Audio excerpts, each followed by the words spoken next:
Hello and welcome back to the Ark of E podcast. My name is Noah. And my name is Gavin. And we're the Blanchard brothers. It feels good to say that again. Yes, it does. In person. Yes. It has been a minute. We're both fully vaxxed. Yes. Ready to rock and roll. Yes. I've been saying vaxxed. Face to face. We've been on Zoom. We weirdly adopted Zoom, like in true Ark of E fashion. For 1 month. Like 12 months after everybody else did, though. Mm-hmm. Like almost a full year after that was the thing. We all of a sudden started using it for podcasts with our cousins. Thank you to anybody who listened to those episodes. And I hope somebody's been patiently waiting for the triumphant return of Gavin Blanchard, the Florida man. Yes. As I've been saying, I'm vaxxed, waxed, and ready to lax. Because that's all I've been doing. Wax. I like That's all I've been doing all week, man. I got bit by a flamingo. I got a little Florida sun. Drank a little bit on the beach. Got some dope sunset shots. Could not get any of the blood moon because every time I would get ready with my camera, the clouds would come up. So I still got to look at what I've got on my old DSLR. Bought a new lens from somebody who lives down there. Pretty cool. Yeah, it's fucking awesome. Good trip. Always a good trip. I love South Florida. I'm at this point where I'm like, do I want to just throw it all away and just run down there and escape and maybe live on a boat or work and live on a boat? Or you're gonna moondog it up. Okay. Yeah, I see. I mean, there's plenty of tours, all these little islands and atolls and stuff out in the Gulf. Like I could make a living running people as a captain there. Captain Ron, Captain Gav, Captain Gavin, yeah, Captain Gavin, Captain Gavin. Or I could do. You know what? Maybe we just remake Captain Ron with you as the star. Right. And we just got to find your Martin Short. Yeah. We'll figure it out. Yeah, we can figure it out. I don't know. There's plenty of people taller than me. Maybe that's the thing. Maybe we just want Danny McBride to remake Captain Ron. I think that's where my brain is actually headed. But also give us the money for the script and the idea so we can move to South Florida? Sure. Yeah. Or we just shoot it like off the coast of Charleston, right here. You know people with boats, right? You got rich friends, don't you? I could probably scrounge together a boat or two. That sounds like if I called in a favor here or there. That's what I want to get us on a boat. I could get you a boat in 10 hours. That's what I want. 10 hours, but I could definitely that's my job. I could sweet talk somebody into getting us a boat within like a week or two. That's just what I do. Like 2 weeks notice. Yeah. That's it. I moved to Florida and I'm just that guy that can just find stuff and get stuff for you. Oh, you need that? I got you. Don't worry. No problem. Give me 48 hours. I'll get it for you. Just like a fixer, a handler kind of deal. Seriously, whoever is listening, do not steal this idea. Yes. A movie about that guy. The guy who gets all the shit. The guy you always go to in the action movie who gets you all the shit. Like Jean Reno and Ronin. I can get you anything. Yeah, but a movie about that guy and from that guy's perspective. How did he come to a position? How do you become that guy? Right. Who gets all the stuff for the other guys? Right. I imagine you got to be really friendly, have like a nice, unassuming face, but also be tough enough to like, if somebody tries to double cross you, it's a knife to the throat or a quick silencer shot, to in the chest, never in the face. You got to be able to identify your target to get paid. No women, no kids. Yeah, no women, no kids, obviously. Okay. We have a fuck ton of stuff. A mountain of stuff to discuss. We have a boatload of stuff to discuss. We've chatted a bit in text, so I know some stuff that we're in sync on. I don't know how you want to approach this, but I definitely want to segment it off. So you want to go movies or TV first? We go into the movie arc, or are we gonna hop aboard the TV arc? Let's do movies first, but before that, we gotta talk news. What's the news? A man cannot see, he cannot fight, Noah. Oh, of course. That, and this will be a perfect segue for you to talk about us getting some kind of band from Universal. Fucking Tim Capello is working with Gunship on a new album. That's pretty big news. Too. Yeah, dude, this is what I've been waiting for. I mean, yeah, we can talk about our movies and stuff. So happy to send that to you. Dude, I've never, did you watch that? You saw they called him Timmy Capello. Timmy, right? Yeah, that's what he goes by. Did you watch that? I did not know that. I thought that was just a cute wink from Gunship. Right. But he goes by Timmy Capello? Yeah. Love it, dude. Love it. Did you watch that Warren Stories thing I told you about? I have not. Dude. You teased it to me. It's kind of neat. I thought it was going to be all celebrities. It was, and to me, he's a fucking celebrity, but he's just like, you know, He's a legend. He's a legend, but it's so sad because it's like, yeah, after like 90 something, nobody had saxophones in their bands anymore, and I kind of quit working. And now it's coming back in a big bad way. It has been for the past like decade. Mm-hmm. Everybody loves the sax, dude. Dude, I gotta play you this LaRue remix that just came out. Yeah. They just like they did a beautiful job in general, but then all of a sudden in the normal like breaks with no vocal. Mm-hmm. Sax, baby. Yeah. It's so good. I gotta play it for you before you leave. I mean, fucking The Weeknd got Kenny G to come do a In Your Eyes remix. Exactly, man. Just for that. It's everywhere. But, yes. Okay, I'm waiting for your sax-only EP. He was on, what, one song on the previous Gunship record? Just that one song? He may have played backing sax for, like, other but parts they of other said tracks. on 3, he's, like, laying down stuff Right. throughout the record, which is so exciting. Yeah. Because I already love them. Loved that they got him in the first place, and then the idea that they're gonna make like I was also like, this is only the third one. For some reason I thought they had like way more, but I guess they have a lot of EPs. Yeah. Gunship, awesome band. We've shouted them out a bunch of times, but oh dude, they come so we're excited about here. that. But the biggest news, the best news, and we knew it was coming, but we didn't know when or how. Yes. And the fact that the first one I saw came from his Instagram. It wasn't the show. It wasn't Martin Cove. It wasn't anybody associated. They all reposted it later. But freaking Tig himself, dude, Thomas Ian Griffith, dropped the teaser of all teasers for us Karate Kid / Cobra Kai fans. Dude. It was was his back. Yes. And it was audio from previous movies. But goddamn and it was enough to make me just like I flipped out. Everybody at work, I was like, I've literally been waiting 3 seasons. Like, since this show started, I was always just like, Terry Silver, will we see him again? Yes. And I can't believe it's finally here, dude. And we get it. We know we get it before the year is over. Yes, that's the best thing. part.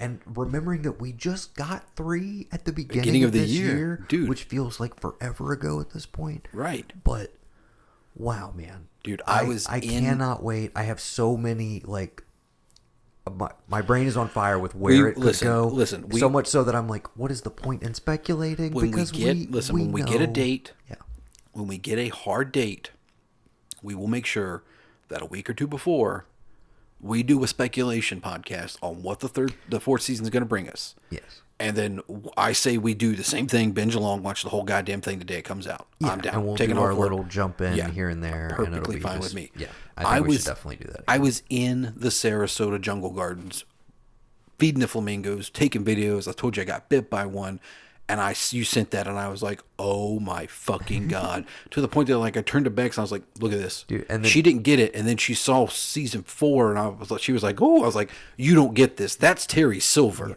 You don't understand. You don't understand the gravity of this, because I was freaking out, man. And then I don't know if you saw his follow-up post where it was him, and I was like, dude, I hope he turns into the Martin Cove personality on social media, because I need all the Tig content we can get, dude. No, I want him to be Terry Silver on social media. Oh, I would love that. Because like his Twitter's kind of neat. Like his wife posted a video of him doing like an Irish dance or something around for St. Patty's I saw Day. that a while ago, and he had like a full beard. And so I was like, dude, what does he even look like now? And of course he shaves down, and I was like, oh, he still got it. Still a badass. He's still got it. He's still there, I dude. can't wait. I'm telling you, Excessive Force 3, baby. Was there a 2? There was a 2 with a female, straight to video. Oh, that's right. We talked about this at the time. Excessive He's not Force. in it. He doesn't like hand the reins over. They may do like stock go, footage. Be more excessive. Yes. I'm just saying, excessive force, dude. What if he kills it and somehow our boy is watching? It's like, you know what? I've been kicking this thing. I always like that guy. I was kicking this thing around, and I really enjoyed him. You know what? I'm gonna do an all-out vampire sequel from the point of Valak. There's no good guy. It's just him fucking shit up, or a prequel or something. Just something for the man himself and Tig to work together. More like it just inspires him to finally finish the trilogy. And Escape from Earth is about Snake Plissken teaming up with his long-lost brother, played by Thomas Ian Griffith. Jake Plissken? And we get, and we get, dude. And we get Tig and Kurt Russell floating around the galaxy. The only problem is Doing Kurt badass shit. Kurt is extremely shorter than Tig is. Dude, that's good. That's just good visuals. That's a good matchup. That's it's like true. him and Wang in Big Trouble. That's true. Yeah, it's the reverse of that. I got it. Exactly. They got to find their long lost third cousin, Dennis Dunn. Bring him in. Bring him in. Whatever. No, that's it, dude. Not even Escape from LA. Do it all. Yeah, do it all. Whatever Write it you're all. thinking, Do it all. it goes in. Yeah. You know what? Because we get to pick. He's Jack Sorry, Burton's long lost brother. He's searching for Jack. He has to find Wang to help him find out what happened to Jack. It's big trouble in Little Chinatown. Okay. Boom. Okay. All right. Before we get, you said you wanted to start with movies. Yes. And we will after a word from our sponsors. Is this the first time in Archive history we have a sponsor? Who's our sponsor?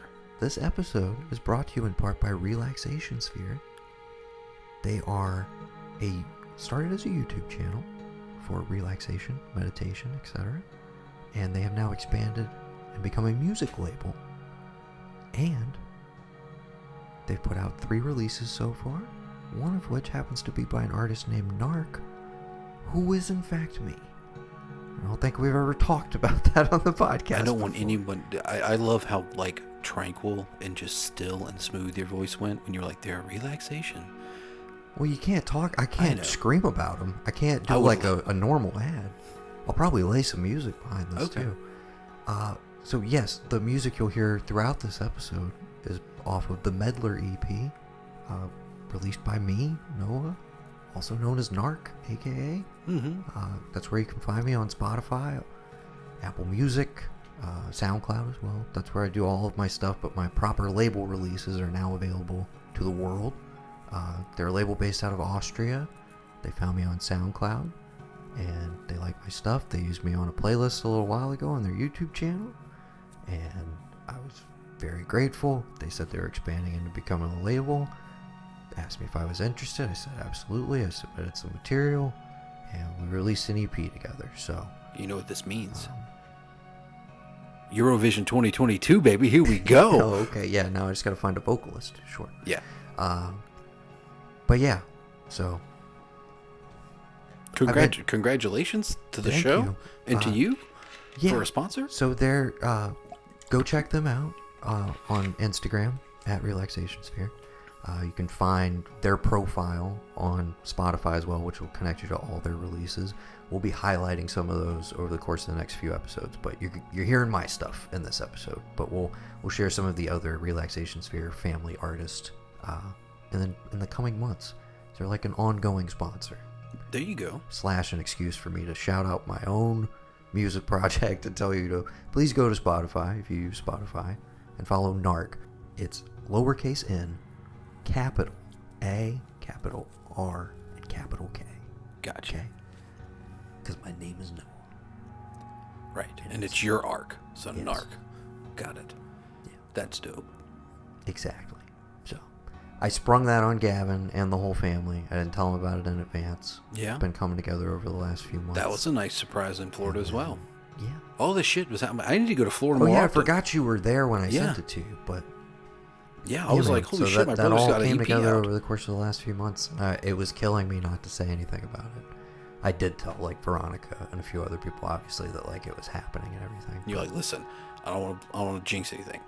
But That was the other thing. If something happens, I didn't want to say anything until it was like 100% real. And even in the build-up, I was like, okay, at what point are they like, okay, but now we require your credit card information, or Right. like something like that. I was like, this can't actually be like how stuff like this happens. Like, they found me on SoundCloud. They made me an offer. They were like an actual person. They weren't a bot, which SoundCloud is infested with. Yeah. And it was the whole time I was just like, this isn't actually happening. This What isn't if- actually happening. what if And I then told you that it was one me? day it was on Spotify. What if I was doing all this? It's That like, would, I mean, that would trip me out. But That's I the- honestly, the longest catfish ploy you've ever heard of. yeah, that would take Just to quite a while. boost your spirits, make you feel like I can make music again. Exactly. Yeah. I thought you were gonna say it was like shit, something in my balls, because I got a thing from them about like shave my something about. It's basically like a male trimmer thing some random person was like, "You should do a sponsorship for this." The Manscaped. Not it's a Oh, it's okay, kind of like an that, off-brand Manscaped. but it's called like Shave My Balls or like whatever. And well, to be clear, they are not a sponsor. They aren't. Whoever this is, but they want to be. Relaxation Sphere is our sponsor. Right.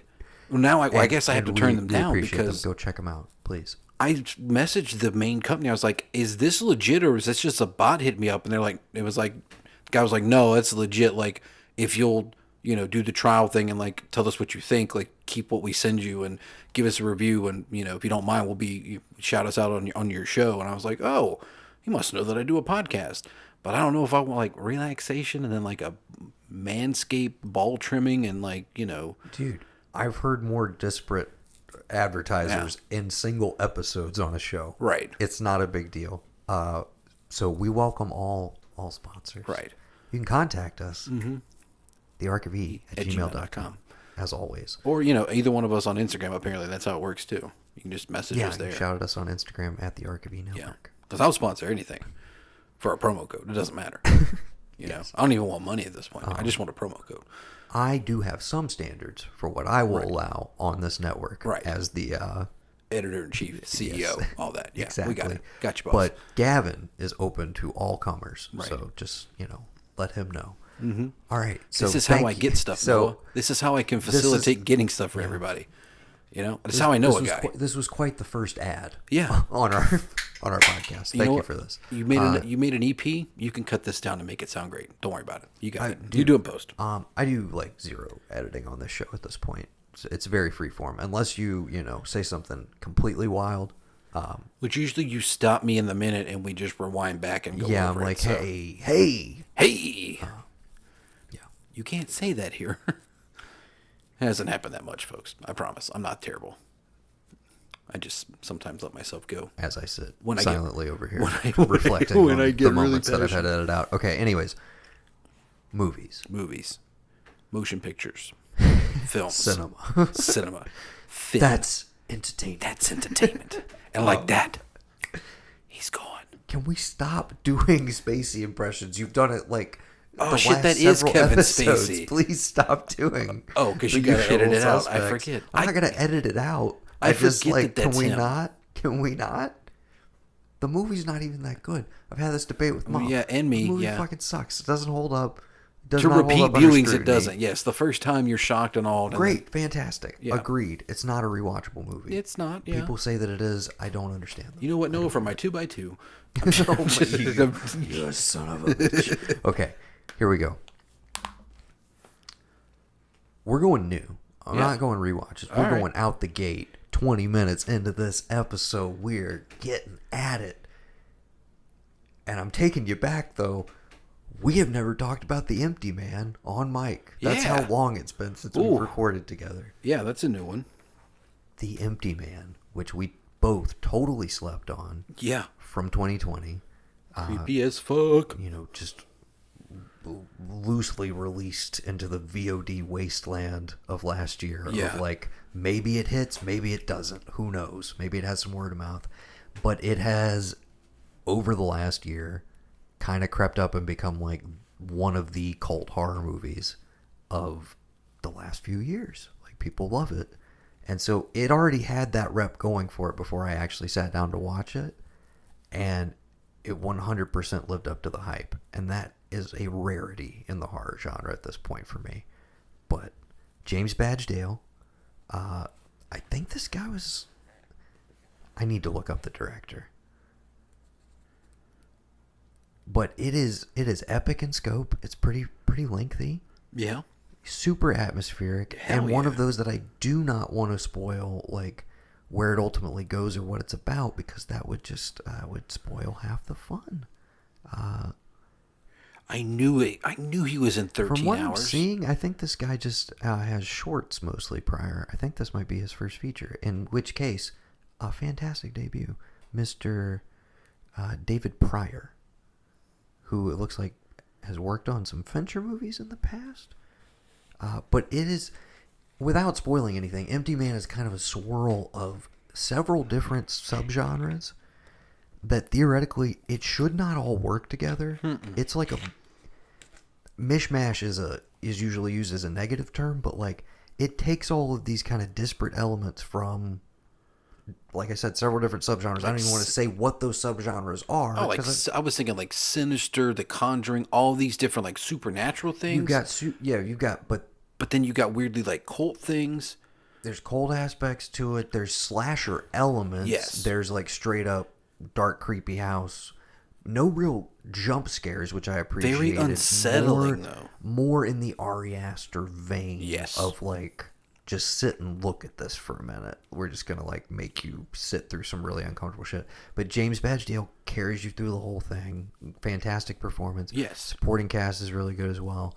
Again, I think it's still just a rental at this point, but a huge recommend from us. Now, if you want to hold off, presumably in October, when we're doing October conversation, where we will assume more people have seen it. And we can go. This would be a deep deep dive for like definitely. recent horror movies to cover, and I would love to revisit it then. And also, it might be free streaming somewhere as opposed, but it's a rental on VOD. If you're looking for something creepy to watch late at night by yourself in the dark, or with a loved one to cuddle up with, very atmospheric, great mood, great vibe, not what you're expecting. And really, again, dude, epic runtime does not feel like it. I was glued the whole time. Yeah. Great to the stuff. point that, like, and even like the thing I'll say, you and I have had this debate with several films. Do you or do you not show whatever this thing is? And like every visual of what is supposed to be, jarring, the way it's shot, the way we hang with it, the way, like you said, you're forced to look at it. It is just so unsettling. Without spoiling anything, there's a prologue set in a snowstorm, essentially. Yes. And there's a cabin involved. No, sir. Okay? No fucking. Something emerges from this snowstorm. And Veronica did not make it through the whole movie with me because I started it very late. But she saw this opening prologue, and when this thing emerged, we both were like, like, fuck this. Yeah. Like, it is, skin crawling. Yes. Which is not a thing I use that often, but like this one got in my bones, as they say. Very creepy movie, and definitely stuck with me too. But I'm also excited to revisit it at the same time. Because like that's my thing, and the thing that I think that like bothered me was like usually, and I don't know if you want to maybe call this like it plays with a genre a little bit. When something happens to someone, it is like a singular experience to that person. But when you throw in the idea of like by osmosis or by like just exposure, the thing that's happening to one can start to happen to all, that bothers me because at that point you realize like even someone you love and care about isn't safe. And yeah, you go back and forth with like, well, maybe it's just this, maybe it's just that. I think I've said before, the thing I loved about the Evil Dead remake was the fact that they're out there with that girl because she's an addict and they're trying to help her recover. So it plays perfectly to like, oh yeah, sure, there's shit in the woods. You're just coming down and you're freaking out. Everything's okay, but it isn't.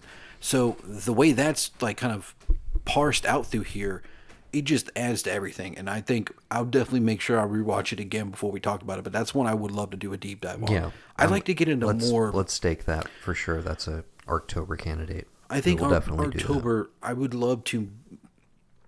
I don't really know what's going on with horror now. What it means, in terms of the genre as a whole. I would love to particularly get Matt and Pat on, and we do a deep dive on like the current state, right? Because of I horror, was so like what is popular in the indie circles, what is popular in the mainstream at this point, right? And then where do the classics fit subgenre? Yeah, that sort of thing. Because like last year, I was so bummed for not getting Halloween Kills.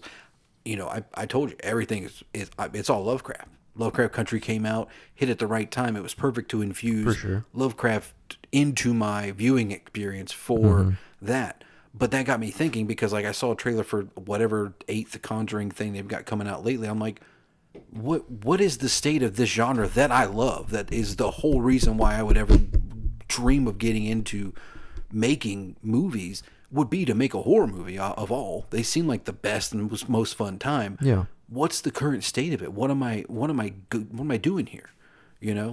Why am I not turned on by what big Hollywood is supposed to be giving me, why am I really on the indie kick with some of these that I'm not even aware of, that I'm finding secondhand through you and just going through an algorithm search on a search engine on Prime or wherever? Why am I not there? What's going on with it? I think that's a good discussion. I think part of it has migrated to streaming too, where it's just like the horror heads find a movie, elevate it, and talk on the internet about it, but it never reaches like mainstream relevance or anything like that. I think Shudder's been a huge boom actually. Like they have a new one coming out, like an Irish horror movie that I think is available now actually. Caveat. Yeah, I saw that. Looks very, very creepy and good. So much so that we may have to sign up for Shudder again early, or maybe we just save that one for October too. I also just watched the trailer for Neil Blomkamp's first movie since Chappie. It's been a while, and he's doing a horror movie called Demonic, and it looks incredible. I'm sure it is. I'm sure it's great. I don't really want to talk about him. Oh, of course not. I saw literally today an article about like, here's some more images from the Alien movie we never got. It's not his fault, dude. It isn't. It's Ridley Scott's fault. I know. I mean, let's be real. But I don't want to talk about him because, like... What could have been? Right. I have to You're like, and then he made Chappie. yeah. But, and again, when we say all this, no, I do want to mention, it's 2021 now, and even in the pandemic year, I still don't know anything more about Chuck, Hank, and the San Diego Twins. Just gonna let you know. To be continued. Yeah. That's what I fucking thought. I wish I could whip out right now like, well, brother, let me tell you. I happen to have it on this laptop, but sadly I don't. Evan I was waiting for that. If you're somehow listening, can we see a assembly cut? Give Whatever me a new the trailer. State of it Just is, give me a new trailer. Whatever the state of it is, can we please put our eyeballs on it? Please. Whatever you need. I'm that guy now, dude. I can get it for you. Just tell me. I'll get it. I want to watch this movie. You didn't hear Gavin? Yeah. Gavin's that guy. We just now. decided this. Right. And maybe Evan Glodell, do you want to help us make that movie we were talking about? Yeah. About the guy who gets all the shit? We don't care if it ever comes out. Dude, we have a laundry list, and I'm going to try to keep it moving. Let's move on to a movie that you and I think have more polarized opinions on. Mm-hmm. From old Amazon Prime. Tom Clancy's Without Remorse. What'd you think? I was unimpressed. Unimpressed? I was amped. I was excited by the trailer. Yeah. I love Michael B. Jordan. Of course. Stefanos Salima. I never saw Sicario 2. Yeah. Day of the Soldado. I did. But I did see 000, which he directed, I think, most of. Mm-hmm. And so I was amped on him just simply based on that. Yeah. I was a little curious what the hell Brett Gelman was doing in this movie. Yeah. And part of me is like, cool casting, and then part of me is like, really distracting, dude. Could you have made him look a little different? Could he have, like, gone for an accent or something? Like, I love Brett Gelman, but it really took me out of it when it's like, and the man who killed your wife, Brett Gelman. I was just like, who wants some Arnie Palmies? That's what I think. I think of him from the other guys every time. Oh, yes. I know, like, among there's many Fleabag. other brilliant performances. But yeah, I want to preface it by saying, I thought he was good in it. I thought it was well performed by him. Right. But he just has that face. He has that I'm putting that on him. But that took me out of it. Also, I think, obviously, Stefanos Salima, he can shoot a movie. Right. I just don't think the script was there with this one at all. It felt like the most recycled. And granted, I don't know how long ago this book was written. And maybe it's one of those things where it's like, well, it's 80s. been referenced or adapted in other fashions so many times, but this is actually the origin point of it. But it felt so cliched. Yeah. To the point where it was, I thought, a very predictable plot. Kind of seeing it all sort of thing. And then also at the same time felt like, okay, well, this was just kind of an origin story or a setup for John Clark. For more. Yeah. Yeah. Kind of instantly forgot it. Mm-hmm. Is Guy Pearce in this movie? Who's the guy? The bad guy?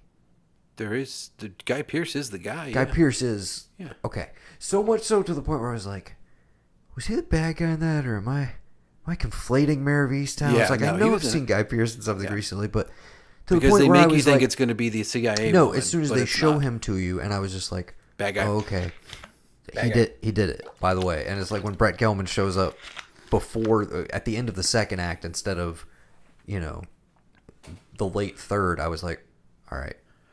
This is bigger than you anticipated. I don't think the original plot was like, oh, it's this whole thing about like we have to give them a war because it's not that, because I believe that book was written during, if not right after the fall.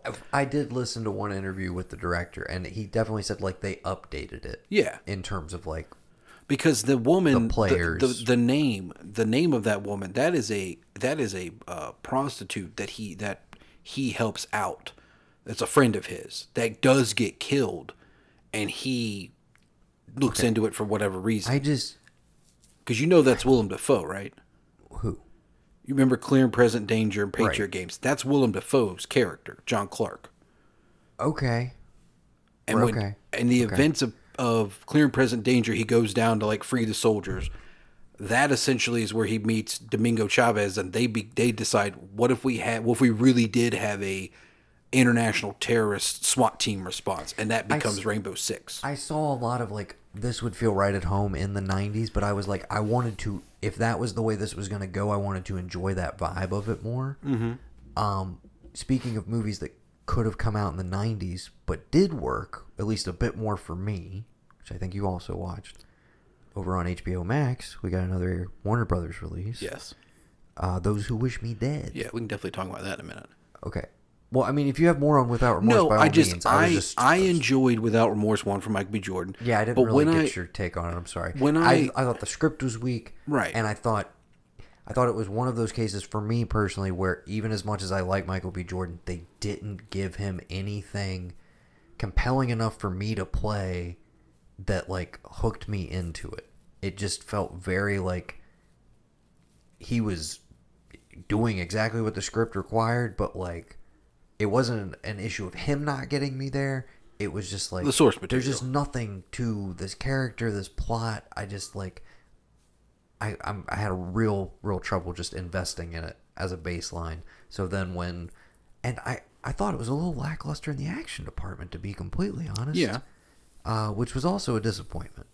Because I think the trailer promised more of a straight-up revenge story vibe, and I don't think that's really the movie we got at all. I think if you take the misdirection of like the guy in the CIA, the younger guy that I know his face, he's been in a bunch of stuff. You take that angle out of it to be like, is it him? Is he double crossing us? And you literally just Jamie Bell, right? Right. Yeah. I think Jumper's the last big movie I remember seeing him in. If not something else, something in between. I can't tell you the name of it. But like, I looked at this as like, okay, this is what you're 10 for God's sakes. What? I said he was 10-10 for God's sakes. Oh, I don't know what that is. Spielberg? Oh, 10. Oh, yeah. Very underrated. Yeah. Okay. Very underseen. Great movie. But what I was thinking when I realized what this was like, whether you go forward and you give me like a series with him to flesh out like who this new person is, or you do another movie, if you will give me Krasinski as Jack Ryan, I'm on board. Like if you can tie that in, because you have your Amazon show, potentially. If that's what you're looking at, I don't mind. To build out a whole universe. My only question, and let's just get right to the meat of the problem. Yeah. The real issue at hand. When are we going to make Splinter Cell before Michael Ironside croaks, dude? Yeah. Digital de-aging. Let him do the voice. And give us a Splinter Cell movie. Just give us Ray Park, because the face will be covered. Ray Park can do all the action, and then you forget that like Ray Park is like what, like 60? He is. That's right, dude. In my mind, he's like, always 30 years old. Right. And those behind the scene footage from like, Phantom Menace. Exactly. That's like 96. I know. Dude. That's just in my head. He's an old man now. I don't even know if he does shit anymore. You never know. Maybe. But he'd be perfect for Sam Fisher. Sam Fisher's old. He's already out of the game when you get to him in the first video game. I'm just saying. I always, even in the games at the time when they came out, I was just like, dude, Michael Ironside could still do it, dude. If he really committed and got in the shape for it, he could do this live action. Yeah, he could. But now with the technology, I'm telling you, just digital de-aging, it doesn't matter who the hell it is. Deep fake, baby. Yeah, all day long. Just just deep fake it. You can even make it look like the video game character, but just make sure that Michael Ironside records that audio. He didn't like pass away recently, did he? I don't think so. I don't As wanna far as I know, jinx he's still that, kicking. But hell yeah. Yeah. One of the greats. Oh, yeah. One of the absolute greats. Okay. Yeah. Those Who Wish Me Dead? Yeah. Shall we? Not a ton of thoughts on it. It's the new Taylor Sheridan movie. It's available on HBO Max, I think, for like 15 more days, probably, if you haven't watched it already. It's about fire jumpers, you know, or what are they called? Yeah, they're fire jumpers, but like that's not what it's about. Well, I was about to get to it. It's set in the world of fire jumping. You would concede me that, right? Yeah. Okay. It's set in the woods. It is set in the woods. There is some fire. Would you Yes. agree? Will you grant me that? Yes. Okay. There is a fire. We didn't start the fire. This is Jesus It was Christ. always burning. This is very much a '90s throwback. Oh, yeah. It's a thriller. Angelina Jolie is a distraught fire jumper who I read the wind wrong. Yeah. Read it wrong. Mm-hmm. And they remind us of that several times. But she read the wind wrong in a clutch situation, and half of her team got burnt up. And some children. Spoiler alert, including some kids. They don't reveal that to you till later, but Yeah. you know. Anyways, she's traumatized, but she's still good. She's a thrill seeker. She's doing shit like jumping out of the back of trucks and giving old John Bernthal all sorts of problems. Johnny Beans, man. I mean, he really took the cake and made this entire movie. I'll be honest. He did, but He I'm really also like, he really dude, saved the day in more ways. dude, than one. what are you like? He's just such a badass, man. So like when he takes it down a level, I'm excited and I love it, but I'm also like, bruh, have you watched The Punisher season 2? You know what you can do, son. Like, where is that at? You Because know, the man's an actor. He likes to is. I create know he's an separate actor. Characters. Yes, I'm just I know. saying. He's- Anyways, he's brilliant in this movie. One of you the know who else highlights. is a highlight? His wife in the movie is a Fantastic. fucking. Never seen her in anything. Me I don't neither. think. As far as I I'm know, I aware haven't. of. I'm gonna be really upset if she was in Black Panther as one of the other prominent Domelage, but we didn't realize that. I don't Hold know, on a second. but like she was dope and pregnant the entire time. That's awesome. Yeah. Nicholas Holt didn't really understand what the hell he was doing in here. Didn't even but, recognize you know, him. Had to. it's cool. Quick question: it's not him in the opening. What do you mean? The other guy, what's his face? Aiden Gillen. Game of Littlefinger. Thrones. Yeah, Littlefinger, Aiden Gillen. Yeah, he kills the other dude that got blood on his outfit, and then replaces him with Nick Holt. Right? Nick Holt isn't in the opening of that, right? I honestly don't remember, man. See, I thought the guy that was in the opening with him was a little bit more Hispanic, and he was like, "You got blood on you." He's like, "Oh, I'm sorry," and like it was like just that mess up of like, "Hey, you did get some blood on you. I can't take a chance. I got to murder you, and then I'm replacing you with another dude." Because they get to the house they're looking for, and it's Nicholas Holt. And I'm like, that wasn't you last seen. So I need to go back and watch it just to confirm and see what happens. But that scene, I don't think that was like a major plot point, even if you did miss it. Anyways, but it explains everything without having to say anything. If him being like, you got a little bit of blood on you, and he's like, oh, but it's okay. right, yeah, he was a liability. I He's got a liability, all of that, but yeah. I didn't get that was his partner, and he then replaced him with Nicholas Holt. I didn't get all of that. Anyway, I just meant like he killed him, and then Nick Holt came along. That's all. Okay. Anybody who hasn't watched this has no idea what the hell exactly. it's about. Anyways, Angelina Jolie has to save a kid whose father has been murdered and is on the run from some guys who wish him dead. Right. They are those who wish him dead. And there's some hijinks in the woods, and John Berthal's a pretty badass character in it, as is his wife, as we mentioned. It was nice seeing Angelina Jolie in the lead again. She's still, to me, she can hold down a movie, man. Mm-hmm. She's still really good. I enjoyed her in it. But it 100% felt like a straight up 90s actioner. Just like get in and out. It's not really about anything. Nope. It's just got some like pretty decent action set pieces. Keeps the tempo up most of the time. I thought the kid did really good. I thought, kid was really solid. Absolutely. I did just because of movies like this, dude. The MacGuffin bullshit really did piss me off. Yeah, no, definitely. Like, thoroughly pissed me off. To the too. point where I was like, you're going out of your way not to explain what it is and be vague about it.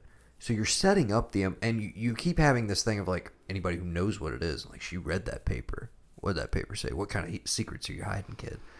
And the way she reads that and responds to it is just like, the implication is you're going to reveal this, and it's going to be so mind-blowing, like, what it actually is, what was at stake, that, like, it's going to redefine the movie for me. And I'm going to be like, holy shit, hats off. And I'm like... They really should wish her I'm dead. like, Taylor Sheridan, I know you're, like, cranking these out now, dude. I know you're, like, one of the biggest, like, TV creators with fucking Yellowstone, and you got spinoff series, and, like, you're hitting it big in movies. Great for you, dude. But you are not Tarantino, and you cannot do that to people. I've enjoyed most of your stuff so far, but what a cheap screenwriting ploy, dude. You, like, wrote yourself into a corner and then literally just gave yourself a free pass of, like, I just never paid it off in the end, what the thing actually was. As if, like, oh, it really didn't matter. And I'm like, if it didn't fucking matter, make it anything and just go from there. Right. You know what I'm saying?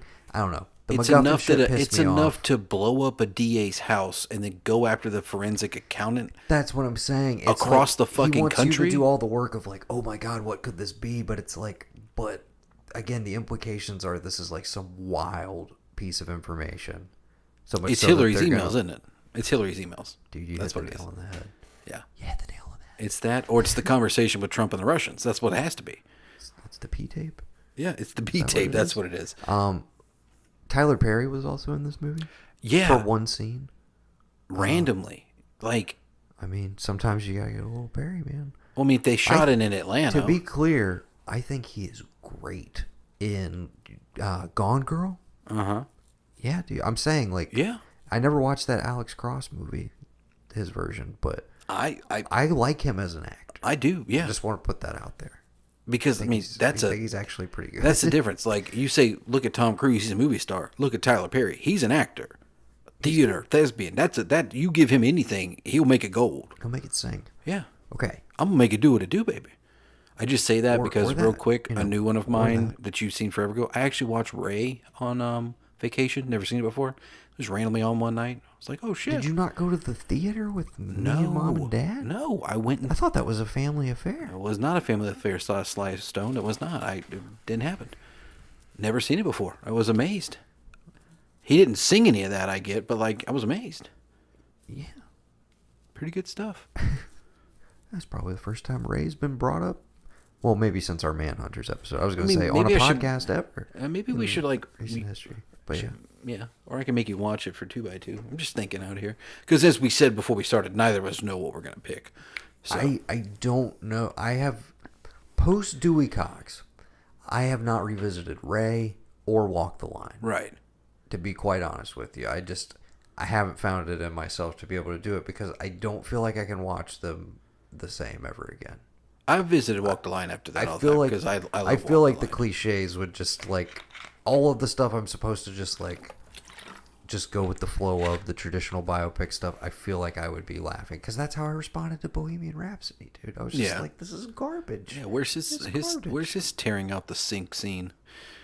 Why doesn't he do? Why isn't Freddie doing that in his new house? Oh god. Okay. That's what I will say about Rocket Man, because Rocket Man has the musical element to it and him singing. That's why I could never take it to the level of like this is a Dewey Cox whatever, because there was actually like an actor singing along to these songs and like how they fit musically and the spectacle of it. That's why that's why I really enjoyed that one. But you're right, Bohemian Rhapsody, you can get there pretty quickly. As if you've seen Dewey Cox, you've seen all music biopics essentially, if you wanted to say that.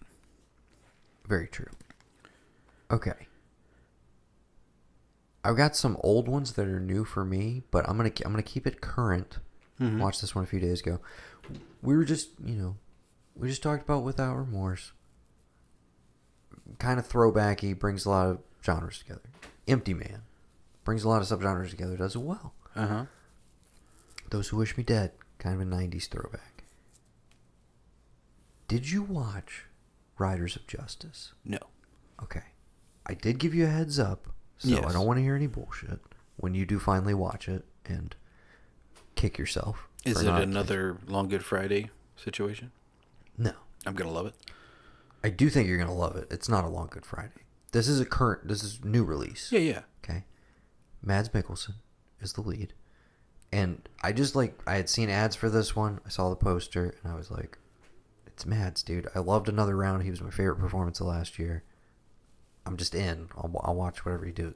And he's headlining this one. Okay. So it's Danish.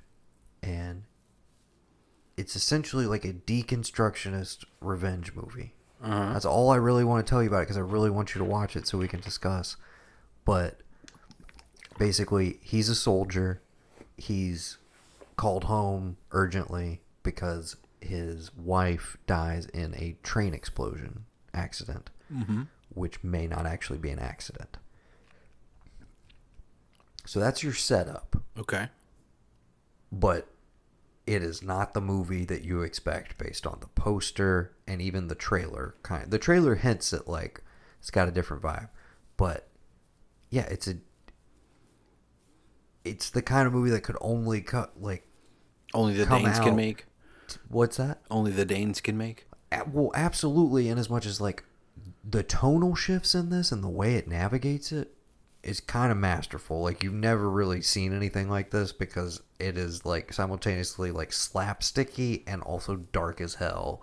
And it all fits together. It all feels of a piece. It doesn't, like, it's not jarring. It is jarring probably to an American audience, but probably not as jarring to Danes in general, I would imagine. But I think you will dig it. I don't want to say too much more about it, but Riders of Justice, it's currently available on VOD. Yeah. Okay. I'll make sure to check that one out. We'll see. Go ahead. Do you want a new one of mine? Please do. Go for it. Greenland. Did you watch Greenland? That the Matt Damon? That was the Green Zone, and that was about Iraq back in the day. I'm conflating Green Zone and Promised Land with Matt Damon. Okay. Into Greenland. What is Green? Why do I know the title? Who's in Green? Wait, it's a Jerry Butler movie. It is. That's why. Okay. Yeah. Never mind. Mom watched it. I think I was conflating, like, the title text also with something that's on a Damon poster. But yeah. Okay, what was this one about? There's a giant asteroid that is coming to Earth that they think is, like, it's a comet, it'll be fine. I think I saw this movie. And, like, I think Bruce Willis was in it. Jerry Butler. Maybe Ben Affleck. Definitely Will Patton. Definitely the government knows what's going on, and they send people that they think David Keith? I'm sorry. I'll stop. I think Steve Buscemi was in it somewhere too, and maybe Michael Clark Duncan.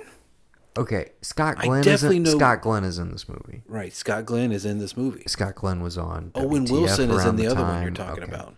Yeah, Scott Glenn looked like he walked off the set of Leftovers and was in this movie. I mean, that's been the last, like, few years of his career. I just walked off the third season of Leftovers, and this is what I look like, and fucking deal with it. Yeah. Have we talked about his podcast thing? We've talked about that on here before. And, like, his whole thing with his wife and converting. That was, like, the sweetest thing I've ever heard. Yes. But anyway, the government knows that, like, even though they're telling everybody it's going to be a beautiful show, that, like, shit's fucked. And it's basically this man and his woman, his wife and child, they're dealing with problems in their marriage, and they have to... Well, it wouldn't be Gerard Butler if he was. It wouldn't. He could essentially be Big Nick, but he's not. He's a building contractor. And they're like, oh, he did some government work for us. We may have to rebuild infrastructure. Let's get this guy a pass to get... No, in Greenland, did he come there for the ass? Did he, Evan? Bro. You got family here. Don't appreciate you popping out like that. No, but, like, basically, it's him. The woman is... I can't think of her name. I just call her... Vanessa because of Deadpool, but she plays his wife. And it's basically the two of them trying to get to the safe zone in Greenland where they set up these underground bunkers, because it's essentially there is going to be a planet change, a world ender. Disaster movie. There's rarely any disaster shown in it. It's more Deep Impact. It's a humanized less Armageddon. Yes. Okay. It'd be like Deep Impact if you didn't know that one was going to hit. But when does Olympus fall? After they get to the bunker, I think. Okay. Yeah. I'm done. I know you like him. I'm probably not going to watch this. I think they have to travel over. Just being honest with you. They have probably to no. They have to travel at least 300 miles. Okay, I know that much. All right. That was the best one. Let's end on that. But yeah, no, it's And I would walk 300 miles. Yeah. I was trying to keep it going. Okay. Yeah. P.S. I love you. All right, we did one too many. Yep. I did one too many, and then you did one too many more. Right.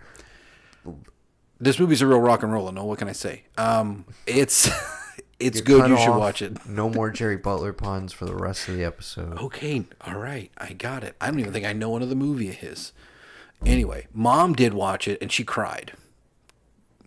Okay. Thinking about like her and I both have gone off about how like I don't think you have it, but her and I have the ability that like if given enough time, we will drive ourselves mentally insane, the likes of which Lovecraft has never written. If we think about the infinite possibilities of what led us to the moment we're at right now, but then thinking about the infinite possibilities of the smallest thing that could happen in the future. That's the thing I share that I got from my mom. Allowing myself, I have to do podcasts like this and drive back and forth, because if I don't, I will sit by myself and make myself crazy over things that I cannot control. And I know I can't control them, but I let my mind do it. It's a weird thing. I don't think you have that. You have like the Dennis body, but the Blanchard headspace. Whereas I have like the Blanchard body, but the Dennis headspace. It's really weird. Anyway, Okay. Greenland. I'm gonna marinate on that for a little bit. Okay. Yeah. One we both saw, and we both liked, that seemingly nobody else did. Let's talk about Army of the Dead on Netflix. I watched it the night it came out at the beach. I was ecstatic. I thoroughly enjoyed it. I've read a lot of negative reviews. I've seen people having issues with like dead pixels in their TV and complaining about like the camera lenses and stuff. I'm like, I didn't get any of that at all, so I can't speak on it. When I say watched it at the Judging beach, go ahead. I watched it on the giant 70-inch TV out front, not the little TV in like the room I stayed in. And I enjoyed having to tell everybody the next day, oh, you know that pilot? That pilot was never on set. She never even met Dave Bautista. I saw some articles that were like, oh, it's so obvious that she's like, and I was like, I saw just as many articles that were like, it's flawlessly integrated, and that's how I felt.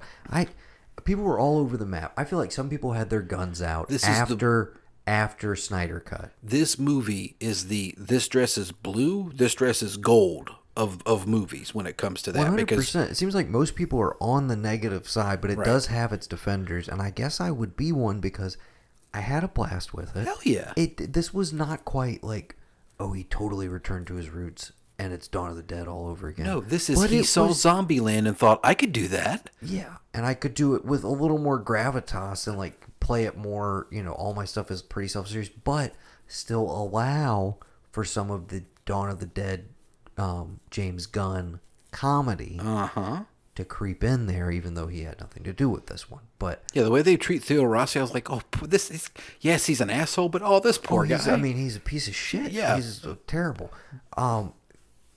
Anyways, so we both dug it. I know it's like one of the most watched movies in Netflix, so we're going to talk about it for a little bit. We could save it for October if you wanted to get deep into it. We can as well. All I wanted to say, though, the main thing I texted you and the main takeaway for me, Bautista's just a fucking... Dave Bautista's just a movie star, dude. Chris Pratt's been saying that for years, dude. I think Bautista's a real deal. I think he's, at this point, one of the best, like, athletes turned actors we've ever had, and I think he has the potential to go so many more places than The Rock has, because we have talked on other podcasts about how we got this one, and I said to you, now all we have to do is write him his Southland Tales, because that is the one thing I would say The Rock has over him. That he has over him, because even though nobody talks about it, it's a brilliant performance. It shows you, like, he could have had a completely different career if he did not get into this movie star mode of, like, I've got to have this, like, controlled image, and I only want to be seen in a certain way, and, like, basically curating his movie star persona in the same way you would curate being a wrestler. Right. As opposed to Bautista, who has just been like, I'm just going to play characters and like I'm gonna serve the movie and the role instead of making the movie and the role serve me and all shape around like how I want to be seen. Did you I just see feel like the Rock, like, Stuber with him and I have not, but Oh, I've dude, actually you're gonna just, fucking love it. That's what I was gonna You say. are Just gonna in the fucking love it. last like week or two, I've heard multiple people who I guess are gonna finally caught up fucking with it love on it. Prime and are I just watched like, it a long time really ago when good. it finally became free. Yeah, you're gonna fucking love it. The only other one I will say that I didn't expect, that the one that actually cued me into like, this guy knows what's up. He knows what time it is. I think it's Bushwick is the name of it, but it's essentially like, You talked about this yeah, on a previous episode. Brittany Snow is Yeah. like, she's coming home one day in New Jersey, and all of a sudden it's like, it's almost like the uprising of like the right Gilead Handmaid's Tale vibe dudes, but it's basically a third civil war is starting and breaking out with far right people, and Batista just happens to be an ex-soldier caught up in it who like, it's like, you can come with me or you cannot, I don't care, I'm getting out of here, like this is where I'm going. And it's really small, but like has a big fucking grand idea behind it. And you're like, how the fuck did this get pulled off with this money? And why did this not make a big wide release? Because it is, I would call it an indie that I'm allowed to like. And that's when I was like, this fucking guy, dude. Like, yeah, okay, the wrestling thing, Drax, all this stuff. The fact that he's come out and said like, I think after Guardians, I'm gonna be done because they've kind of limited me on what I can do with Drax. Do you think Dwayne The Rock Johnson would say that about any other role he's been in? Oh, they want me to do this next one? I'll be there. Here's my fee. Right. You guaranteed you can take it to the bank. It'll make over $500 million.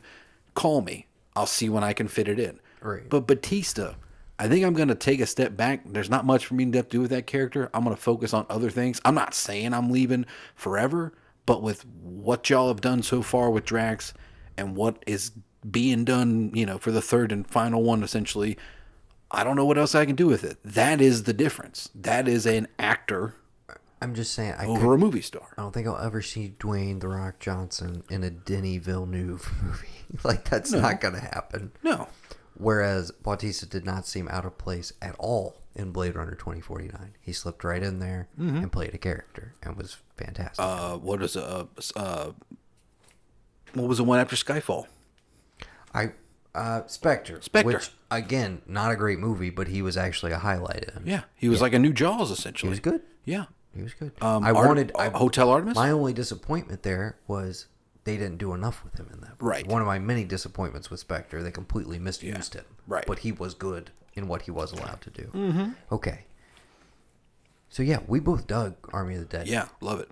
Garrett Dillahunt getting torn apart by that tiger is one of the wildest things I've seen in a while. Very satisfying as an owner of 3 cats to see that. It had enough, like, you know what?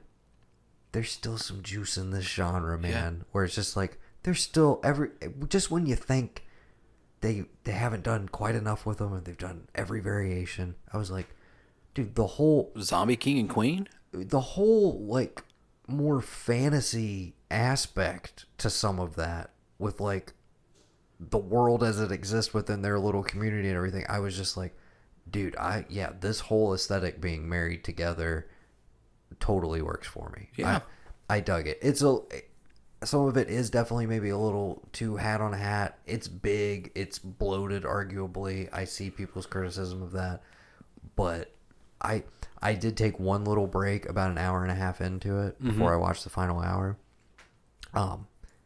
As I did with Snyder Cut, obviously. I took a break in there. But it wasn't because I was like, I'm bored by this. I'm going to come back to it. It's literally just like, I'm going to take like a 10-minute break, and then I'll dive back in.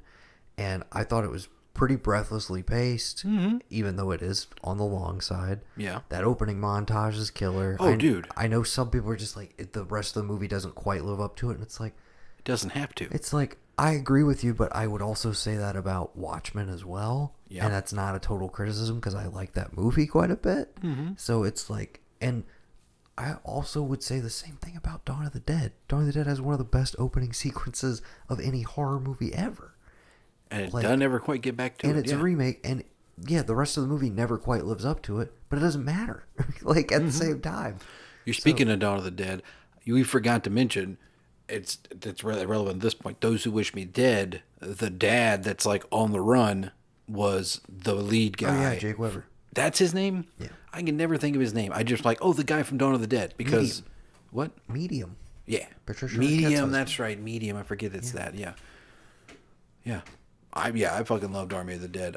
You could give me another one of those. And honestly, dude, I was kind of upset because I was like, wait a minute. Is this like Ash versus Evil Dead? Like, Snyder's remaking Army of the Dead? Army of Darkness. Army of Darkness. That's what I keep thinking. Every time I read Army of the Dead, I'm like, is he remaking Army? Oh, no, wait, that's Army of the Dead. Never mind. Is he? But regardless, you could give me, I would, anywhere. I don't know. I'm sorry. That, to me, it hit every stupid trope. Like I was talking with people, we were watching it, because it was one of those, like, you can talk to people about what it's doing with the genre while you're watching it, and it doesn't matter because you don't really lose anything. Oh, absolutely. You gain so much more. No, that's the other thing. I was kind of, I think it was just more than anything, it wasn't in that many screens, and people are still a little reticent to go to the theaters. I think this past weekend with A Quiet Place, like, I think we might see a trend going forward. It's bigger and bigger crowds. Yeah. But they did an early release of this before it premiered on Netflix. And I don't know if it was because people were like, well, it's going to be on Netflix in like 10 days anyway, so why don't I just wait? But it didn't really do much theatrically. Right. But I'm sitting there thinking, I'm like, in normal times with a full crowd, this movie would be such a blast to go see in a big theater with people like screaming at the screen the whole time. Because and it would totally if you did the same thing and didn't tell them that it was going to come to Netflix in a regular time, like let's say your deal was always it's going to be on Netflix, but you didn't tell anybody that, and you were like only in theaters. The biggest complaint would be, well, damn, I spent fucking $20 when I could have waited 2 weeks. That would have been the only complaint because people would have had that. Right. I bet you anybody who wrote a negative review, they watched it by themselves in their house, where they've been for months. And instead, if it warrants a group viewing because it is that wild and crazy that like the person who doesn't love zombies gets something out of it, the person who is like so into zombies they can't like it because it's like, well, this isn't what will really happen. What is this? There's a king and queen. Oh, they know to put something over their head. What are they evolving? This is stupid. Like, you would have that aspect of it. Right. But if you have people who just love fucking Las Vegas, there's something in there for them. Right. The show and the town itself. There's something in there for them. You know what I mean? And it's like, that's the perfect premise. You can give me 1,000 of these movies where something happens, this city is now connexed off, and we have to go in there and come back out. Just the actual setup. Oh, yeah. Like, because when you hear zombie heist movie, you're like, how's that going to work? Right. Like, why would they be doing a heist? Was the dude that was cracking the safe in anything else? I looked around, and he has been in a few things. Nothing that, like, stood out to me, but Dieter, yes, was a huge standout. I thought he was fantastic. To the point when old boy got out, because he threw him in the vault, I was like... I wanted more out of their little buddy cop sort of thing going on. I wanted a few more scenes of that, honestly. And I was really bummed when they kind of unceremoniously got rid of one of them. I won't say which one. Right. Yeah, I had a fun time with it, and I think given how well it did, I think his home is gonna be Netflix for a bit. I think they're just gonna give him carte blanche to do. They're gonna give him Cate Blanchett with the budget and let him do whatever. Might as well. Yeah. Okay. All right. What you got? You got one. I don't know how shared one. I don't know how new it is.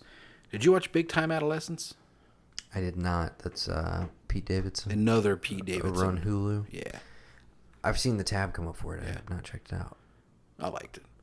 Did you like it as much as King of Staten Island? It's no King of Staten Island, but it gets close in some points. It doesn't have the emotional hook of King of Staten Island in terms of like, knowing what it's about and what it means to him. But it's like simultaneously I'm like, oh, I know that dude he's playing, but I also know that kid that he like takes under his wing because like it's never been like it was being an older brother. It's never going to be like, and the fact we don't have a sister, my sister's boyfriend and I'm hanging out with him. But the essence it captures in the opening credits and like explaining to you what it is of like, this guy was really cool. He accepted me, blah, blah, blah, blah. it hit every note of like, that's what high school was for me. Someone older than me and a couple grades ahead of me, not shitting on me and being like, hey, come hang out, man. Come ride around. Come talk. Come sit in this parking lot and chill with us. Like, it hit that weird vibe of like, there's something here in that aspect. Everything else that it does, there's comedy in it. There's the whole element of like, the guy going nowhere and like, is he going to actually change? The whole idea of like, you're just endlessly spinning your wheels, failure to launch type, whatever. But it was enough that like, it was funny. The comedy was genuinely funny, but it still didn't hit that whole thing of like me knowing what King of Staten Island was for him and to him. That's why it always, to me, will outpace it. But I still thought Big Time Adolescence was really good, and I would recommend it to anybody who likes Pete Davidson or just likes like kind of new age coming of age movies. Right. Okay. Trying to think, what else have I got here?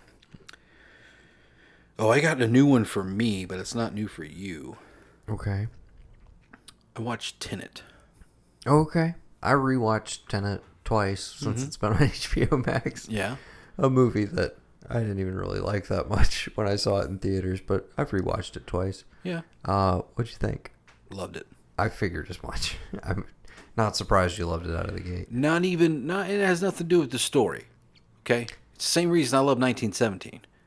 It's the making the sausage of it.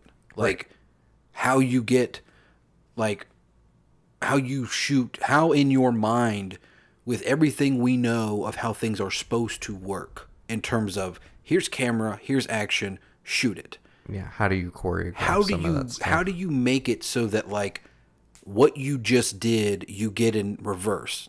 The logic of it, I can take it or leave it. The whole, this is you going one way, a reverse polarity, whatever the fuck you want to call it. I could deal with that. I don't care. I talked Go ahead. talked about this at the time when I first saw it, but I was comparing it to Possessor and also subsequently Synchronic, movies that don't over-explain what the fuck they're about. Right. Whereas Tenet just constantly screams at you what it's about and is like trying to help you understand it. But at the same time, all along, yeah. At the same time, it's so impenetrable that you're just kind of like, dude, just shut the fuck up. That was my sticking point, and still kind of is, which is like the movie tells you, oh, don't think about it, just feel it, just vibe with this movie, and then proceeds to spend an hour and a half of its runtime telling you what is going on instead of truly letting you feel it and just vibe with the movie. And that's kind of even in rewatching it twice, and I love some of the visual set pieces, and I love that, like, again, when I saw it in the theater too, I was like, there's stuff I've seen in that movie that I've never seen anybody pull off. Yeah. Incredible stuff. Just like, this is why you go to the movies.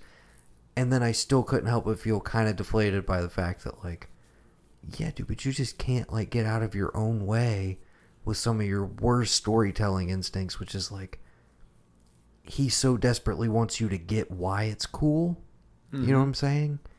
He wants to, like, explain to you why it's so badass instead of just letting it be badass. And that's where the whole, like, thinking man's Michael Bay thing comes in, where it's like, it's kind of what I love about Michael Bay, is he kind of just turns his brain off and just fucking goes on instinct. And I feel like Nolan can never fully just shut his fucking brain off. That's the British in him. That's the difference. I know. They're always thinking. Someone's always after. I'm like, dude, let somebody else, like, doctor some of these scripts. If you insist on having so much exposition, can at least be a little more fun. There's some light laughs. The chemistry between John David Washington and Robert Pattinson is electric. Yeah. It's incredible. That I can feel. The Elizabeth Debicki subplot and the Kenneth Branagh of it all. I love Kenneth Branagh hamming it the fuck up in this movie. Yeah, of course. Tons of fun. But the whole, like, our ground level experience for, like, we're telling you the fate of the world is at hand in this movie. But the way we're going to thematically deal with that is through the eyes of this one woman and her child who we see in one scene. Mm-hmm. It just, again, we've been talking about cliches and stuff that doesn't work, and I'm just like, in rewatching it, I did appreciate her performance more than I did initially. I think Elizabeth Debicki's really good in it, But, and even the trajectory of that character, I appreciated more on a second watch. But I still just, I don't know. And it's not something I require of everything, but we've talked about this a lot in relation to superhero movies, but you have these grand stakes, and it's supposed to be the fate of the world or whatever, but you lose sight of what you're actually saving or what you're preventing, and it's like, it's so disconnected from any kind of like actual reality or lived experience that we're having that it's like, okay, well, my suspension of disbelief is just buying that, like, okay, the world is at stake, even though I really shouldn't be buying into this shit. There's a little bit of that where I feel like he tries to bring in all of the human element and like some of the motivation for the protagonist, all centered around her. And I was just like, I think that's like the weakest element, and the whole backstory with her and her husband and etc. The set pieces though, and again, the two of them as buds, like that's why I would love for him to sequelize his own work. Right. And I don't feel like he would do this one because of how it was received. But I would love the movie that is Pattinson and John David Washington just doing cool shit together for 2 hours. And you don't really have to tell me, like, they're buds and it's a buddy cop sort of thing. Buddy cop in reverse inside of a dream in an airplane. Exactly. Yeah. Like Inception, Memento, all rolled in one. Yeah. Yeah. But yeah, I hope it's on HBO Max for a long time, because in the same way that like I would throw on Miami Vice, for instance, or Inherent Vice, for instance, and just have something on in the background that I just love and vibe with and I can dip in and out of that I've seen before. This has been one of my go-tos recently, where it's like if I just want to sit and draw for a little bit or something, I just fucking throw Tenet on in the background just to look at it. Yeah. It's great. No, I mean, it came on a couple times down there, to the point that, I mean, I just watched it, so I was like, okay, I know where this is, I know where the scene is and all that. But I mean, I appreciate the time of it, and like forward, backwards, and like the two armies, one going in reverse, one going in, proper order. That's, I mean, visually makes no sense whatsoever, but when you watch it, you're like, okay. What, you can't understand the idea that people are going forward and backwards at the same time? I can understand that. I don't think it's particularly visually compelling in that final sequence. I think that final sequence is very chaotic and not well staged, personally. Well, it's because Kick-Ass comes in out of nowhere, and he's leading the team. I mean, what a late addition. I would love that, dude. That he was an SAS guy, like just leading. It's like Tom Hardy showing up in Inception. And then, again, the three of them talking in the wrap-up, it's like, dude, this is the movie. But Chris, don't you get that this is the movie, is these three dudes. What is with all this Kenneth Branagh and Elizabeth Debicki shit? It should have been these three time reversing, inverted, crazy wild men who gotta save the world. And like, we don't fully understand how it works, but we just go with it. I don't need you to explain entropy to me for 15 minutes. I don't need it. Yeah. And even though a lot of that shit is yada yada, it's just like, dude, I would much rather like love to have more just like witty banter between Neil and the protagonist. Yeah, no, I can't wait for Batman now. But again, I said this at the time, and I said it last year over and over again. Not crazy about it. Didn't live up to the hype. Totally rewatchable. Yeah. Like, that's every Nolan movie, though. Yeah. Even the ones that don't hit, it's like, I'm still going to watch him like 10 or 15 times. He's a fantastic filmmaker. Mm-hmm. Like, why would I not? But, yeah, dude. Yeah. I was shocked how excited I was. As soon as it popped up and I saw it was on HBO Max, I immediately was just like, oh, yeah, I'm definitely down to watch this again, like, right now. And I rewatched it the first time over the course of multiple nights.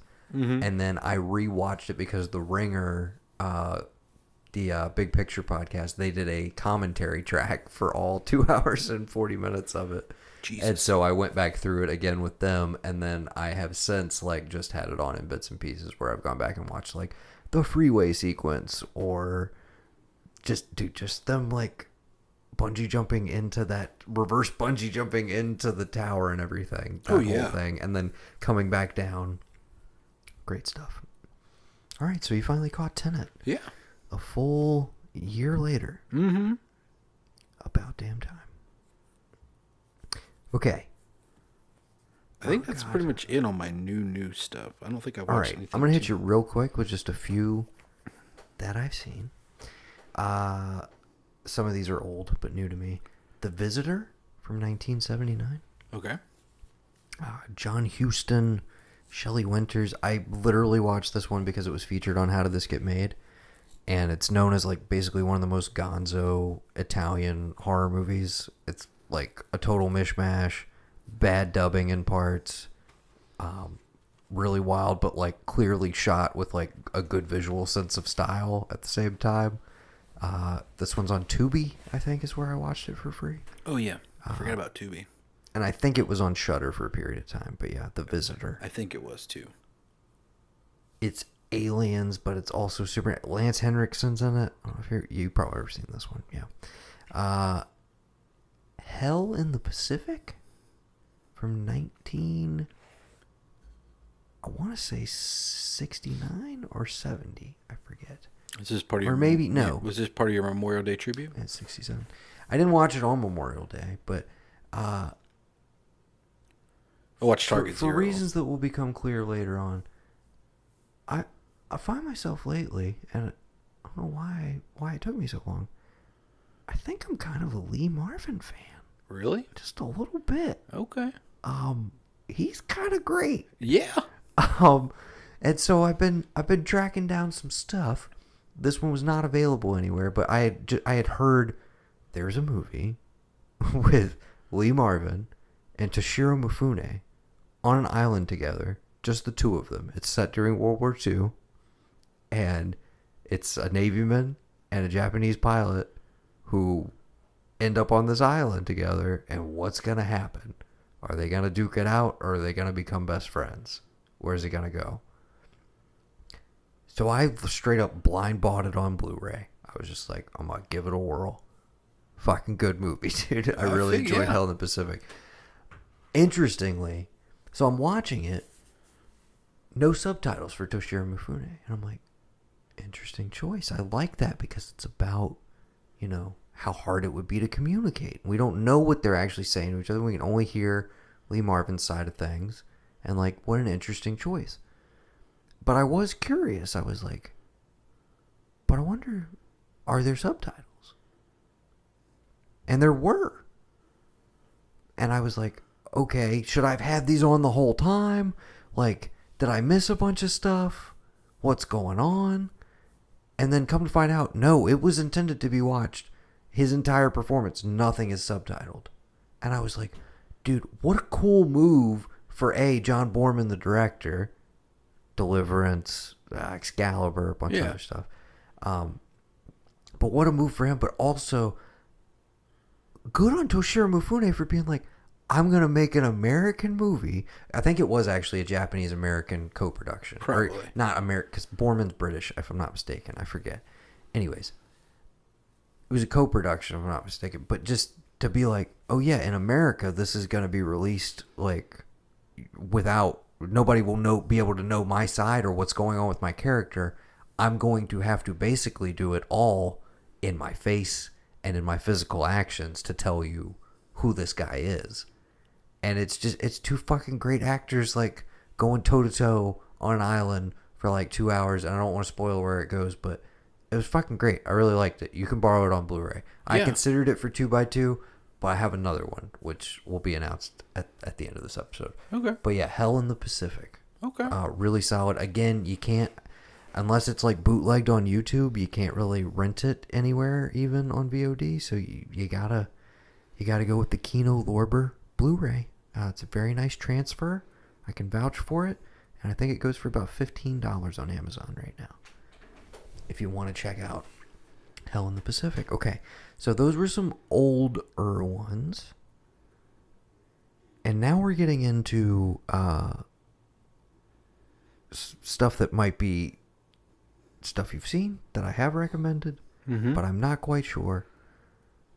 I'm gonna start further away from this. I finally watched The Father Okay. from last year. Did it make you cry? Bawled like a child. Okay. Incredible movie. Literally, not that you absolutely have to, but if and when you do decide to watch it, I think you will be put at ease, essentially. It does not, it doesn't sting as bad. Okay. After you watch The Father, it will not sting as bad what went down at the Oscars, because holy fucking shit, Anthony Hopkins, he deserved it, man. I don't know how else to put it. Even in the year, and I thought Chadwick was amazing in Mare, even though, again, we all know Mads Mikkelsen should have been Best Actor. That's another story. But Anthony Hopkins in this movie is absolutely transcendent, dude. Like, one of his best performances ever. And then the real treat, though, was I was fully convinced going into this, knowing only vaguely, like, it's about an elderly guy struggling with dementia and his daughter, like, helping him through it or trying to deal with it. And of course, that sounds like straight up Oscar bait, obviously, and very performance heavy, which the movie is. What I did not count on is the actual filmmaking aspect of how they visualize what dementia feels like, and how they represent it through the cinematography and the editing. And that was like the next level shit of this movie, where it's like he's already putting on an acting clinic, so is Olivia Colman, all the other supporting cast, but on top of it, it's the theme informing the form itself, and vice versa. It's all, in sync with each other, and it's great. It is a tough watch, like, definitely got to be in the right headspace for it, but it deserved all of its accolades. I'm glad I got to it. I wish I had seen it before the Oscars. I went back and adjusted my list because that was the final puzzle piece, basically, from last year. It was my fourth favorite movie of last year. It cracked the top 5. Okay. Incredible movie. So it is a discounted rental now. It's finally come down from the $20 range. So I think it's like $6 on Amazon and other services. But in all likelihood, it'll probably be streaming somewhere at some point.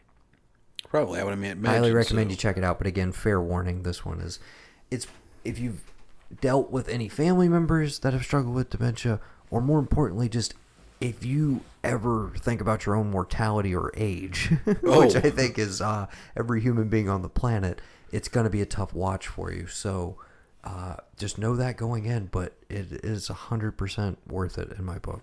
Okay. Great movie. That was The Father. Okay.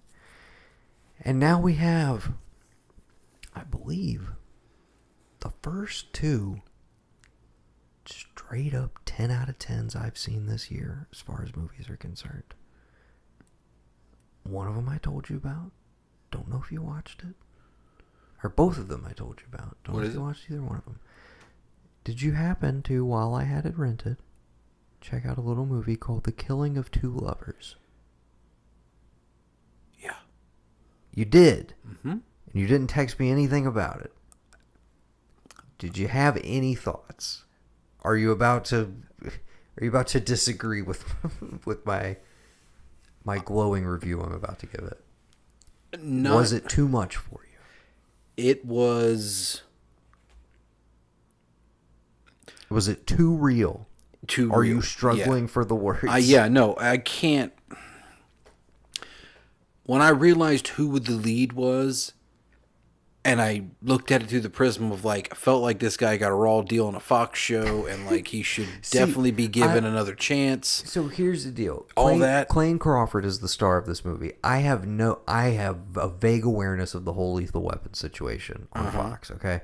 But I have even though he's been in a bunch of shit that I've actually seen him in that I realized subsequently, I have no history with Clayne Crawford. So I just straight up bought into this character. To give people a little bit of brief background before you let me know, I'm just going to give you the IMDb plot description.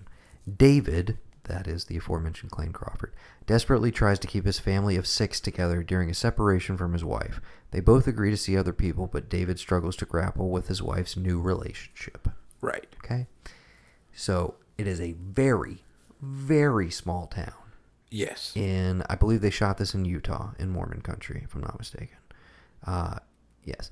And this guy, he's made a few other movies. I have yet to check out any of the other ones, but I am so excited to. I don't know if you remember, I had this on my most anticipated list. Yeah. Based on the trailer alone.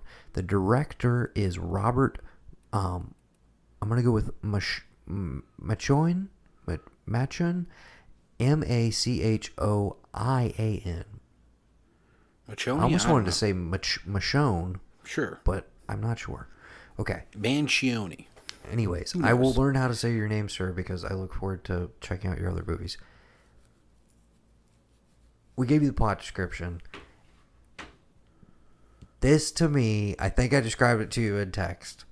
This was like shotgun stories, and in the bedroom had a baby. Yes. So, of course, you know that it was right up my alley, and I absolutely loved every second of it. While also admitting that this is one of the most, like, gripping, nail-biting, and tough-to-get-through movies that is only an hour and 25 minutes long, by the way. Briskly paced. Feels longer. But feels like it goes on for an eternity in the best way possible. So grounded. Some of the best naturalistic acting I've seen in quite a while. The kids in it, by the way, the boys, those are the director's kids. Really? I knew you would love the Mitch Hedberg bit. I don't want yes. to ruin anything that happens in this movie, but again, small town, you got this guy, he's going through a separation. He's a great dad. Fantastic father, and seems actually very understanding about what the wife is going through as Right. well. It's not, one of the things I loved about the movie is it does not paint any easy villains or any cliches of like how you think this dynamic is going to play out. And that's probably what I loved about it the most, because I feel like there is an unhealthy dialogue in this country and this society we live in about what it means to be married and or like involved or with someone, to the extent that like I'm not gonna do a deep dive. The idea of marriage is, we made that up. We as a society made it up. Right. Human beings, we didn't, because if you look at the human beings we were, they didn't have marriage. It's it's a foreign concept to them. Right. But I think, and it's ingrained in us from day one with movies and television and comic books and all that. You've got to find the one, and that's going to be it for you. And it's always just the way that any sort of split, any sort of like, dalliance, any sort of like straying from that narrative, like two people, when I see it in film, very rarely does it get to this level of realism in what people do to try and like save or repair their marriage, or what they do to just try and physically like, what it means for them to actually love that other person. Like, we made jokes about the beach bum earlier. The scenes where like Snoop and him are talking, it's like, I don't really need to hear about you. I'm like, my wife, man. I'm your boy, you're my boy. We and her had an understanding. It is what it is. It's no big deal. I'm not worried about it. I'm above that. I don't give a shit about that. That's tertiary stuff I don't care about. This character could never be that, because it is such a thing, And while it is such a thing for him, and you can see it, it's reminding you that like, well, yeah, I mean, if you love that person that much, it ain't going to be easy. It's as easy as you're going to make it, And it's just that I appreciate it for that aspect, because I feel like there's a lot of people who like don't. Sometimes when I see things like that, in movies, it doesn't hit right for me, and I'm like, yeah, but that's not really what it would be like, or yeah, but that's not really what marriage is, or like so much so, without spoiling anything, but where this movie ultimately builds to, and the kind of like, the climax, is, I think, has you as an audience member questioning like, what do I actually want to happen here? Right. Like, am I invested in this resolving in a quote unquote happy way? Right. Or do I, as a viewer, like, want this somehow like seemingly cathartic violence or something? Is that what I want? And I thought that whole inner dialogue I was having with myself was like totally something the movie was playing with and wanted you to be actively thinking about. One last thing I'll say, because again, I know a lot of people have not seen it. It unfortunately kind of got screwed on its release last year. It is released by Neon. I think they've put a decent amount of press behind it, but like I was very upset when for the first week I went on after this was available on Prime, and day one I knew it was coming to VOD, rented it on Amazon, and I had to go direct search for it. It didn't come up in the new releases, and I kept checking just to see like, is it gonna pop up there? Like, it's got a compelling looking poster. If you read the description or you saw it had positive stars, like people might check it out. And I tried to recommend it to everybody on Instagram. I called all my like movie nerd friends, texted everybody, this is something you need to check out. And it wasn't until about a week ago, so I think 2 weeks post it being out, that I finally saw it pop up in the new to rent or buy category within the first few slides on the thumbnail. Right. Which tells me that people are actually watching it, which is great. But yeah, I could not recommend it more highly. It's a heavy one. It's a tough one to get through, but if you like a really good adult drama, I haven't really seen anything like this. I mean, it's like this person was this, like these people were like, oh, this kid's asking where all they went. Don't worry, kid, we got you. You're going to wait just a little bit longer, but we got you. Like, they heard, knowing this was coming out, they heard our in the bedroom discussion was like, oh boy, have we got something up our sleeve for Noah. Absolutely. Yeah. Highly recommend it. Again, that's The Killing of Two Lovers. I think there was something else I was going to say about it, but honestly, we'll save it for another time. Right. But yeah, up until 2 or 3 days ago, that was my movie of the year. That was my thing to beat. And I thought it was going to stay firmly placed. There was like, nothing's going to touch this for a while. We're going to have to get to the fall probably before I start seeing anything that could start knocking on the door of this, because I was pretty knocked out by it. And then The Vast of Night 2 came out. No, unfortunately not. No, then Bo Burnham's Inside came out. Oh. Have you watched this yet? No. Very disappointed that we can't talk about it in depth then. Is this the comedy sing guy? Plays like an instrument, makes songs and stuff? Is that him? Yes. Bit reductive, but I'll let it slide. That's all I know. I'm just kidding, dude. He's my age. I've literally been following him since he started on YouTube. Okay. Watching the evolution of his career is pretty incredible, but he kind of stopped touring. I was lucky enough to see him actually at USC. I remember he came as a USC. fifth-year senior. Yeah, I saw him. Or maybe that was my senior year, and I saw Nick Offerman, fifth-year senior year. Anyways,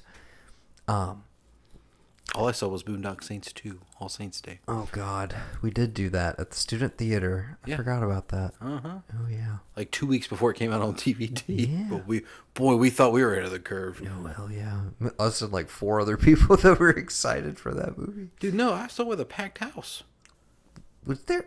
You must have not gone with me. Did we see it together, or did I go see it at an actual theater? I think you saw it in an actual theater. I saw it for free in the. I might have gone with Burnham and to Russell the actual House. theater. I think you guys, yeah. Okay. Anyways, I got way off track. Bo Burnham, yes, he started on YouTube. He's had several comedy specials. A lot of them are available on Netflix. Yeah, I've seen some of them. Yes. Yeah. He wrote and directed 8th Grade. Fantastic movie. Don't know if you ever caught it. I think it's on Amazon Prime, if I'm not mistaken. Okay. That might have been an A24. I'm not sure. Don't quote me on that. It was good. You would like it. It's a very good movie. And then most recently, he was in Promising Young Woman. Did you ever see Promising Young Woman? I need to watch that. Okay, it's a discounted rental now. So yeah, you can. I figured if it wasn't discounted by now, it would be free soon. He is in that. He has not done a stand-up special in like 5 years. He stopped touring. He acted, he directed, but he hadn't done anything in a while. Mm-hmm. Apparently, he was prepping his next tour for 2020, and then COVID happened. Mm-hmm. And so the special, which is an hour and 27 minutes long, if I'm not mistaken. So as Veronica said before we started, a little long for a comedy special, right? And I was like, Yeah, but we'll see. We'll see what happens. He shot the entirety of this thing basically over the course of quarantine for the last year. And because of COVID restrictions and everything, shot it completely by himself. Did all of his own camera setups, all of his own editing, lighting, etc. Everything. In a single studio apartment, essentially. And it is so good, Gavin, that basically I don't think anybody needs to make any content about 2020 after this. Huh. I kind of think everybody should just shut the fuck up about it and let it be, because I think he just made the most definitive artistic statement about what the last year was that anybody has made or is going to make. It is so good, so unfathomably good, that I'm like, why would you even want to touch the subject matter? Again, it's an hour and 27 minutes. There's an intermission. I'm not a musical guy. I don't like musicals. Traditionally, this would be defined as a musical. Mm-hmm. There's not a weak song in the bunch. Not even a weak, slip. Not a line that's like, oh, dude, you kind of phoned it in on that one. It's the best songs he's ever written. It's the most real and dark he's ever gotten at the same time. The interstitials and the kind of stand-up bits as well. And dude, it's indescribable. It's it's not a stand-up special. It's not a movie. It is its own thing, which is why I am treating it like a movie and saying it's my favorite film of the year. But in truth, it's just my favorite piece of art to come out of the pandemic, basically. The best thing that it has inspired, artistically speaking, that we have seen yet. I think this is kind of like a defining statement. I can't recommend it more highly. It's on Netflix. Go watch it. It's called Bo Burnham's Inside. And okay. It's my favorite thing of the year so far at this point. Incredible stuff. Take advantage of that intermission, I will say. First half, blisteringly funny. Your face will be hurting, sincerely. And then the intermission happens, and then the back half is equally as amazing, but it gets dark, buddy. So heads up on that. Okay. Please watch that before we record next time. Okay. More so than anything else we've mentioned. Please watch that. Okay. I have pretty much hit everything I wanted to on the new front. I've got some rewatches, but do you want to kick it over to TV? Yeah, we can. We're pretty late in the game, but let's take another little musical interlude brought to you by Relaxation Sphere and myself, Nark, and we'll be right back.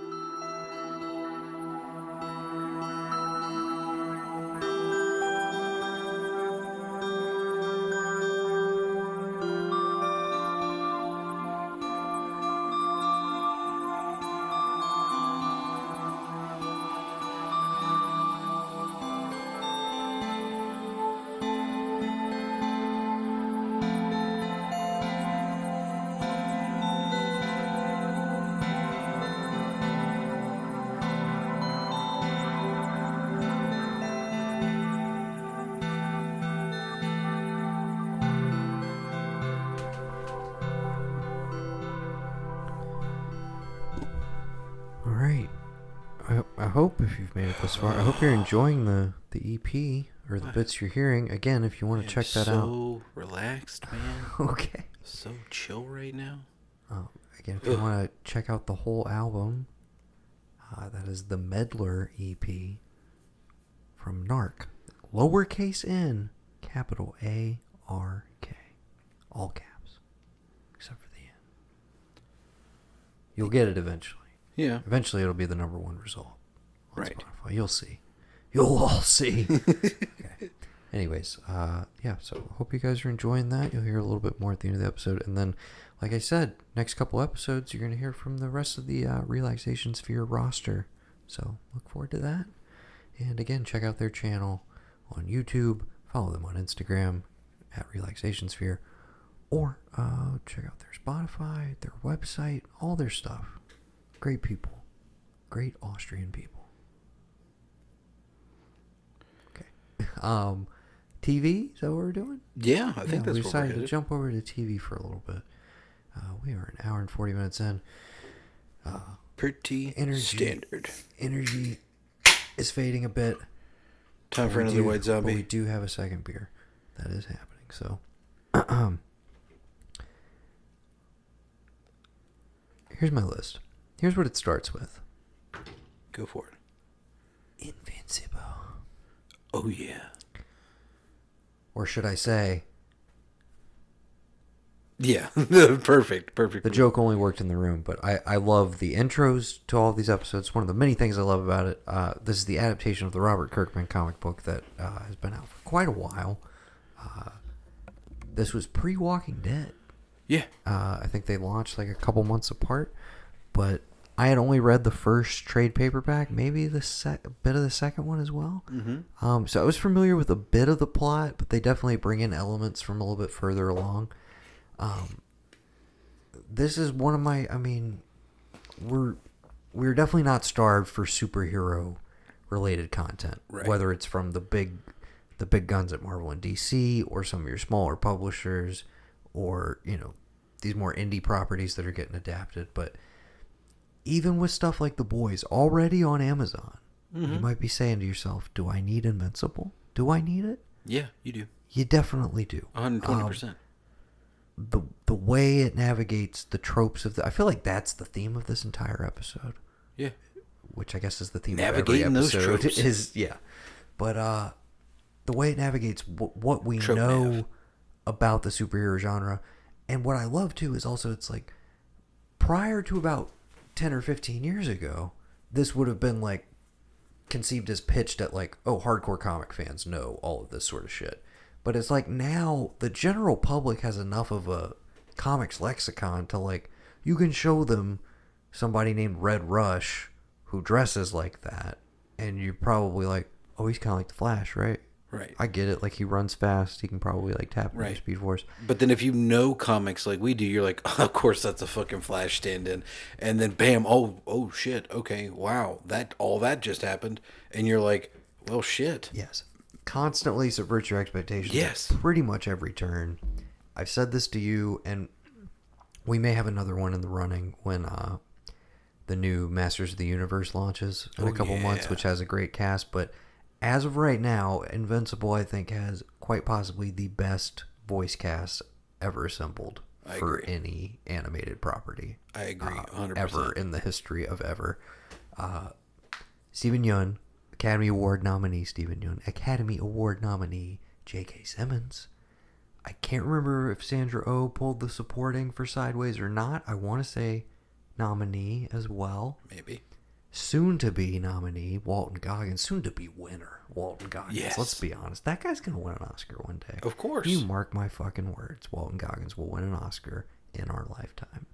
It's going to happen. I'm just saying, they need another villain for Cobra Kai season 5. He's always in the tank, man. He's always there. He's always back there. Bring that production on down here. If I ever have the pleasure of meeting him down here while he's filming Gemstones, you better believe him and be like, Mr. Goggins, I'm going to be honest with you.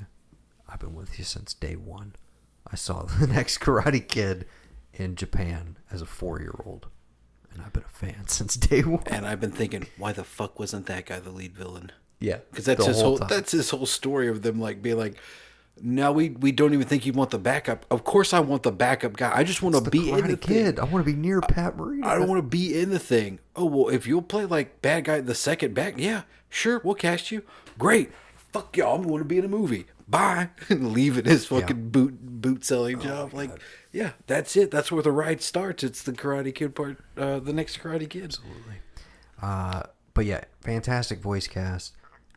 Again, another one where the joy of watching it is all of the stuff that we could potentially spoil right now. I feel like people are still kind of catching up to it. So what I will say is, if you don't want to hear any more about Invincible, maybe skip ahead about 5 minutes. Holy shit, that finale. Yes. Basically the last 2 episodes. Yes. we get at the end of the very first episode, which I told you would hook you. Like, It did. I don't know how you watch that pilot and you're not like, whoa, wait a second, what? Oh, yeah. Wait, what is this about?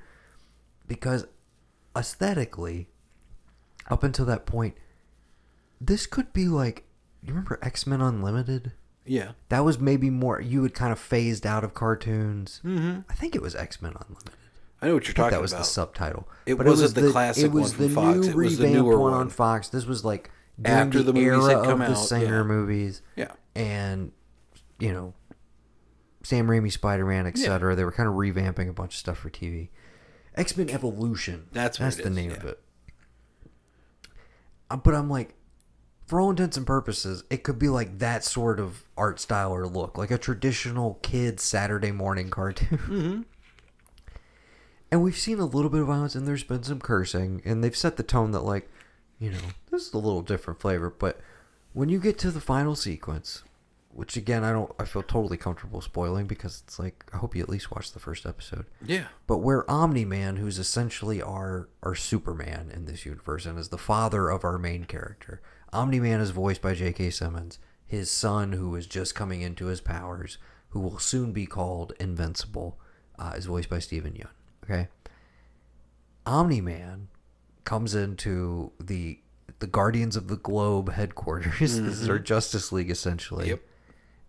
And straight up cold-blooded murders, brutally murders after doing battle with all of his compatriots, all of his supposed friends. Right.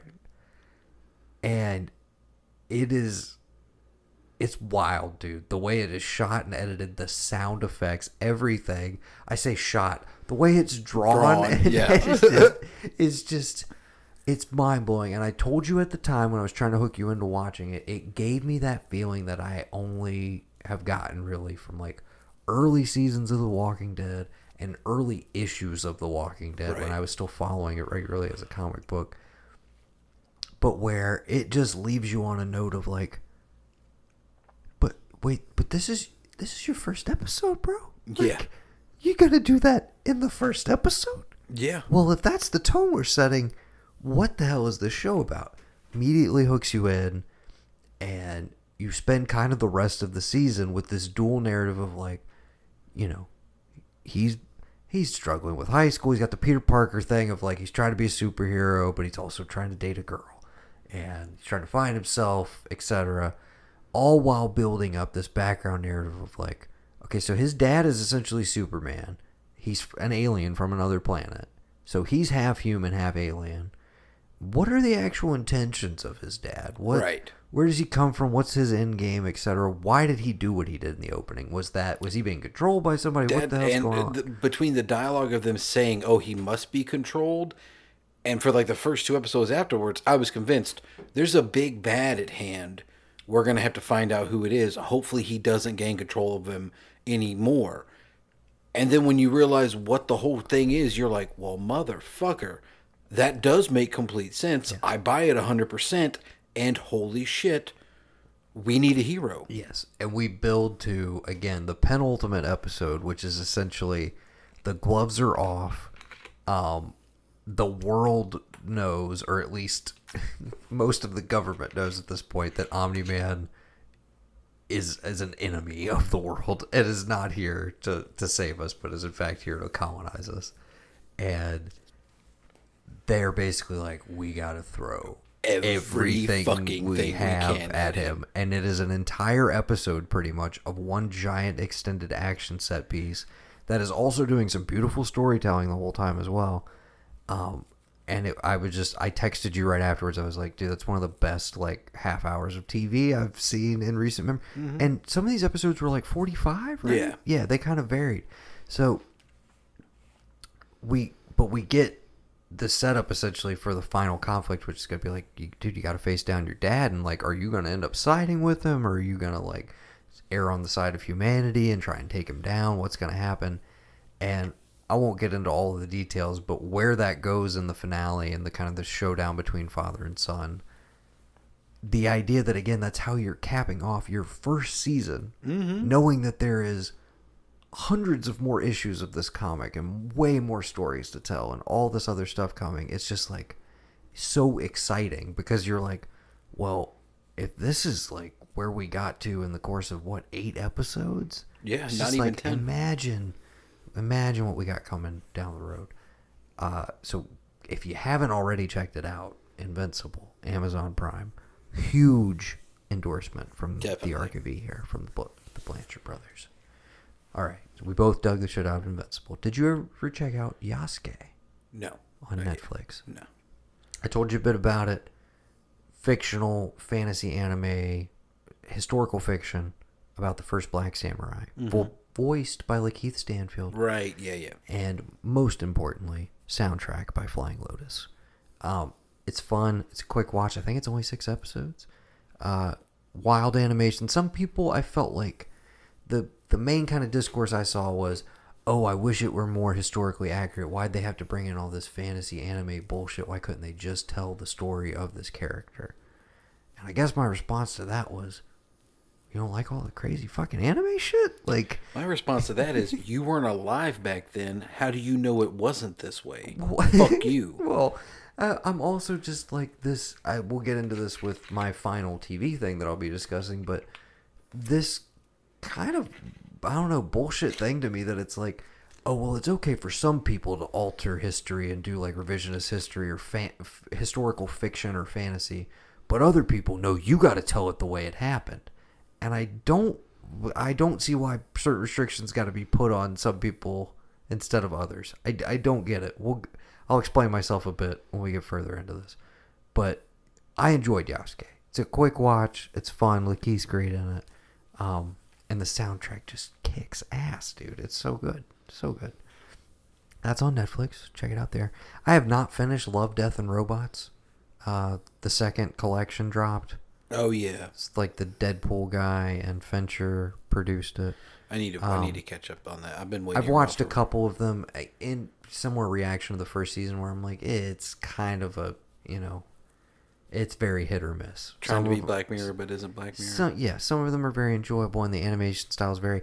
Again, I feel, and I think this is just a trend of like indie animation in general, but the amount of them that are trying to basically ape the aesthetic of like a really polished AAA video game cutscene, Yeah. as opposed to just choosing an interesting art style or different look.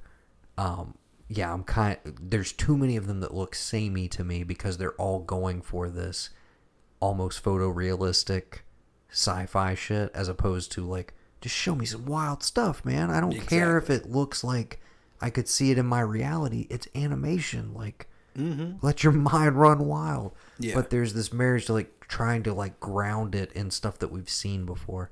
So I've been a little less impressed with this collection. But granted, I haven't finished. I've only watched like 2 or 3. Gotcha. Finally went back and watched Moonbase 8 on Showtime. Fred Armisen, Tim Heidecker, John C. Reilly. Fun show. People did not like it. My girlfriend and I loved We it. have Showtime again? Yeah, I got it because I wanted to watch Moonbase, and then I kept it so I could watch Who Is America, and now I'm debating keeping it for a little bit longer to watch Billions because everybody keeps telling me I gotta watch fucking Billions. Mom was talking about City on the Hill. Kevin Bacon? She watches that on Showtime. Yeah. They have it on their regular TV. Right, I got okay. it through Prime because I needed to watch Moonbase. Okay, well now I'm thinking I could probably watch the second season of Black Monday. Well, hurry up. Yeah, it's out now. All right, good. I think we have it for a month. I don't know. No, they don't drop like that. I think it's airing or it's going to start airing. It should all be done by now because when we got rid of it last time, it had started then. The second season? Yes. Okay, so I guess the promos I've been seeing are like saying, hey, season 2 is up, not it's starting. Okay. Yeah, no, it should be. I don't know. I can't remember how long ago All it right. I just got a few more. was. Okay. Do you want to go heavy or light? Let's go heavy. Okay. Let's talk about Mare of Easttown, baby. Yeah. The latest HBO Murder Dirter. Tell me you saw Murder Dirter. Yeah.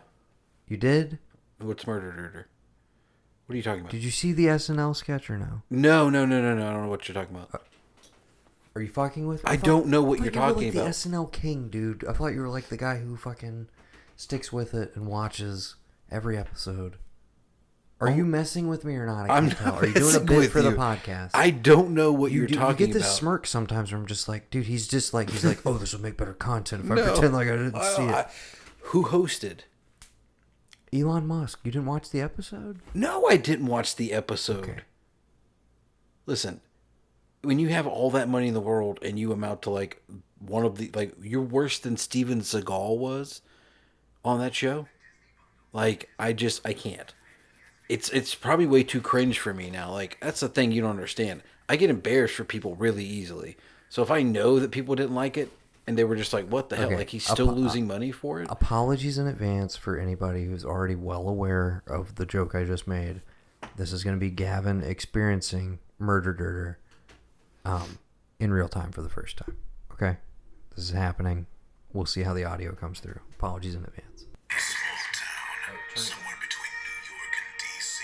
County sent me to oversee this investigation. comes another story of a grizzled lady detective. Call me Care. Everybody else does. Stalker found the body over there. What do we know so far? I don't know. We know. All I know is what we don't know. With a very specific accent. Jesus. I know her. It's Owen's daughter. Did I stir?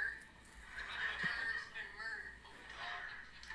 You've seen dead teens in New York, Chicago, and Boston. But what about another city with very specific whites? Pennsylvania whites. You guys quit eating Wawa hoagies over the body, please? From the makers of Mare of Easttown, and It's Always Sunny in Philadelphia comes. So, is it my daughter? Owen, she's murdered. They murdered my daughter? My daughter and a baby daughter and they murdered her.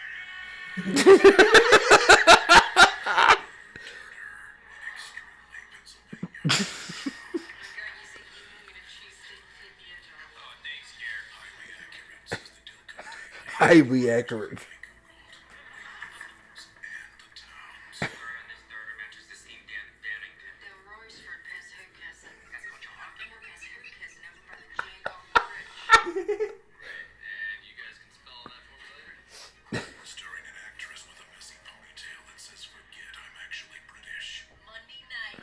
How did she get home? I told you. She got home on her own. Show me your phone. Fine. I didn't murder no one's daughter. I got no idea how she ended up in the water. What water? The New York Times says, so authentically Pennsylvania, I'm assuming absolutely everyone was related to each other. Here. I know why you're a cop. Because your pop was a cop. And your pop was a cop. And your pop's pop was the original Philly fanatic. It's not your fault you're sent Dran to the Schuylkill on purpose. How does he know all that? Because he's my cousin. And he's my cousin's. And that's my ex-husband's. And that girl. Hey, Gare. Let me guess, your cousins? Dude, it's my granddaughter. Granddaughter? How old are you? Philly 40. Constantly overcast, a creek and 3 bad homes. Some true suspense. Is that the killer? Oh, no, that's just a Gritty. Hey, Gritty! Good flyers!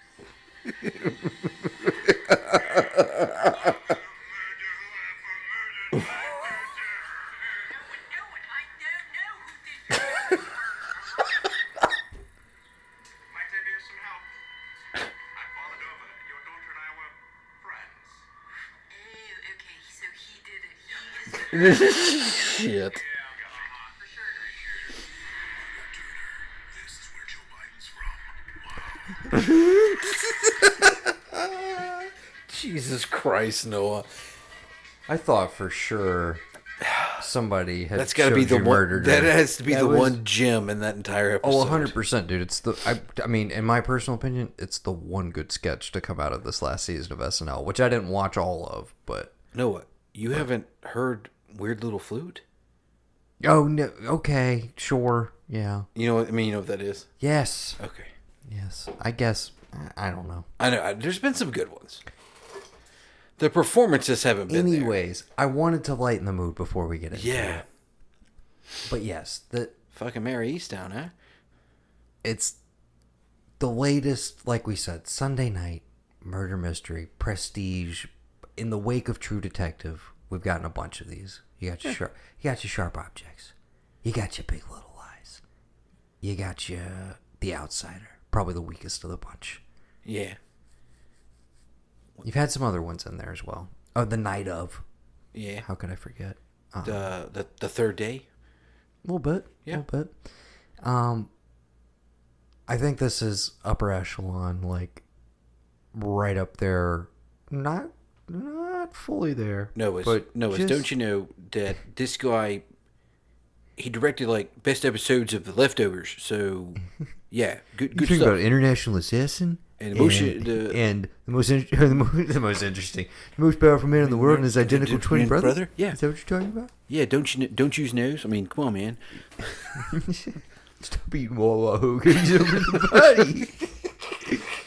Stop eating Wawa hoagies over the See, so Veronica did not watch a single until the finale. She didn't watch a minute of Mare of Easttown, but she saw Murder Dirter on SNL, and she was like, so is that what that show's actually like? I was like, no. I was like, for once, that's what's so brilliant about this sketch is like, this is what if Mare of Easttown was done poorly with terrible actors who were like going way too hard into the accent, Right. And like that's what's funny about it because I was like, because everybody's brilliant on this show and everybody's nailing the accent. Yeah.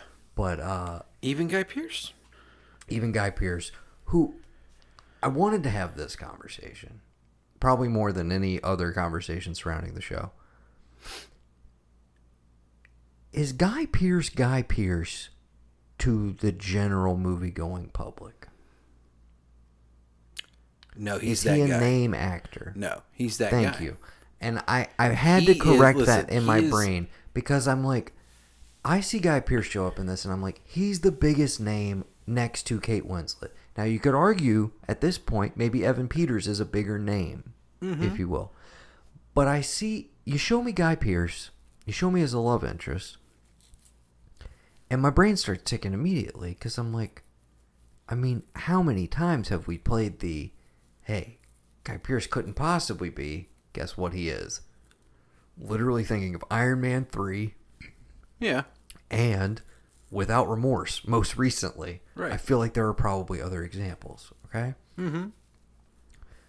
So immediately I'm just like, dude, he's got to be involved. You can't bring in a gun this big and just have him be the love interest. And only in retrospect, I'm like, it's genius casting in as much as they know for a certain portion of the audience, they're going to be so focused on the Richard of it all. Right. That's going to be their main distraction, whereas other people in the audience are going to be distracted by something else entirely.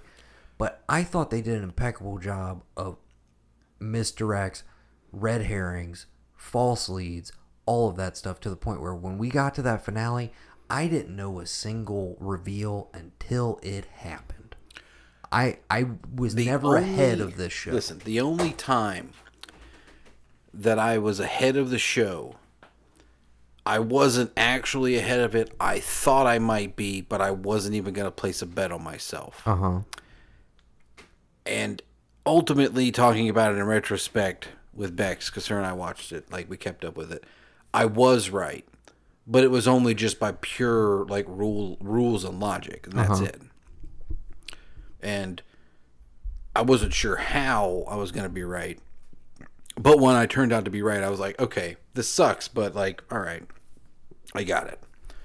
And it was the rule and logic that you can't have a female have two male love interests in a show. So when there's two professed love interests, one of them has to go. And I didn't see Guy Pearce going anywhere because he's nowhere, like, what's he, a book going to fall on his head? He gonna catch COVID and die? No.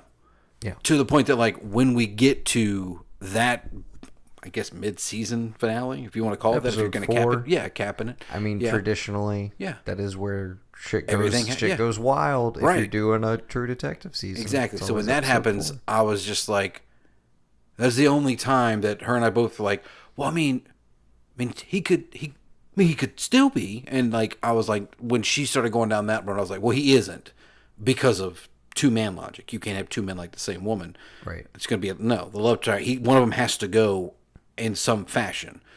And so when, I mean, we're spoiling it. So when Evan Peters bites it, I'm like, oh shit. And that was like that was like the biggest gut punch that I didn't know I was gonna feel. Yeah. Because the entire time I'm like, okay, Colin Zabel, Craig Zobel, all right, this is him. He's writing himself into this show. This is the kind of guy he wants to be. Well, to be clear, Craig Zobel's just the director. He was, in fact, brought on after the fact. He has nothing to do with the writing process at all. But Oh, yes, well, that was what I was thinking in my head. I This didn't realize was someone else This wrote was it. supposed to be written or directed by Gavin O'Connor, who did like Warrior and The Way Back. But I guess he had to cancel for some reason, so they brought in Craig Zobel, who's, as you mentioned, directed 2 of the best episodes of The Leftovers ever. Film-wise, you and I have talked about it. I don't know if you ever saw it, but Compliance with Ann Dow. That was the first movie I saw of his. Incredible movie. He also did Z for Zachariah with Yeah. Margot Robbie, Chris Pine, and Chiwetel Ejiofor, which is good but not great. I look forward to him doing another feature, but he is a fantastic television director. This is not quite on that, like, I would say, like Twin Peaks: The Return, Too Old to Die Young, Devs. I would maybe even throw, I know this much is true, into that conversation of like kind of established auteurs getting to cut loose with like an extended runtime, because he's still kind of a director for hire in this case. But I feel like his sensibilities and the stuff that he's shown strength with in his movies and in his TV work really made it feel like, oh, he was always intended to direct this. Like, it felt very much like his... I mean, no, it made me feel like he wrote the whole thing. well, there you go. There you right go. there. Yeah. Maybe it was the one little thing behind the scenes thing I watched where he was like, I wanted this to feel like people in the town I was from in Pennsylvania. They've lived here for 3 generations. They're not going anywhere. They're lived in. And so to me, I took that as, oh, well, he must have wrote it that way. I get that, like, you can establish that via imagery and, like, how they're presented, to the point that, like, when you find out, like, the best thing this girl did was make a basket in high school. That was her. She peaked, and that was it. Now, you know, that was the biggest thing that happened to her good-wise. Right. But everyone's going to know, like, oh, yeah, you know, fucking kid hung himself, you know, crazy, blah, blah, blah, Dad blah. shot himself. Dad shot himself, you know, all that. That kind of stuff. Crazy mom. Right, yeah, which Ex-husband. I want to shout out real quick because I don't know if you've watched it. The mom is in a new one, Hacks. Fucking brilliant. Yeah, Fucking it's a great show. brilliant, dude. We're Like- only like 5 episodes in, so don't say too much. Wait, how many have they released? I only watched the first 2. They've released more? They're up to 7 right now. Or they releasing in chunks, kind of like... They released, I think they're doing a Raised by Wolves thing. Okay, 3 cool, and good. 3. Because I was so pissed when I just had 2, and I was like, well, shit, I got to wait a week. There's 7 out last shit. time Okay. we watched. No, I'm loving Hacks, dude. Oh, what I a know. good time. Yeah. Christopher McDonald, dude. Dude. I'm so happy to the see minute, him yes, I was... pop yeah. up. And Jean Smart's just, she's the fucking best, dude. She's Yeah. so good. But yes, okay, so I will definitely reconvene on that one after we finish the season. Yeah, but when I that finish is Hacks, like my yeah. new favorite half-hour comedy Yeah. for sure. Did you ever watch Broad City when it was on? No. It's on Hulu, 5 seasons. It was on Comedy Central, of course, but available on Hulu right now. Same, like, basically the entire creative team of Broad City. That is not Abby and Alana, the 2 stars of it as well. Mm-hmm. The rest of that creative team did Hacks. So, like, the agent, their manager, he's on Broad City as a pretty regularly occurring character. You Gotcha. love it, though, dude. Hannibal's in it. Okay. Tons of great, like, You know, I think I've cameos seen and a guest couple stars. episodes of it Just here and there. start it from the beginning, especially on Hulu. They're like 20-minute episodes because you got all the ads edited out, and it just you'll watch like 3 or 4 back to back, and it'll go by in a breeze. Great show, one of my favorite comedies in recent memory.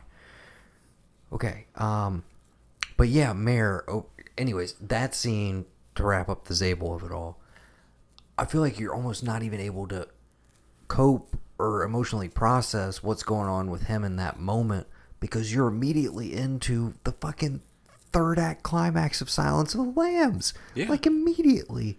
And I didn't know it was going to shift into that gear.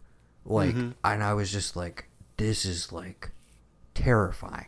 When she like makes that ultimate run where she's coming down the hallway or whatever, trying to get to the gun, where she makes it there or whatever, but she's just coming down that super narrow hallway and he's right there behind her.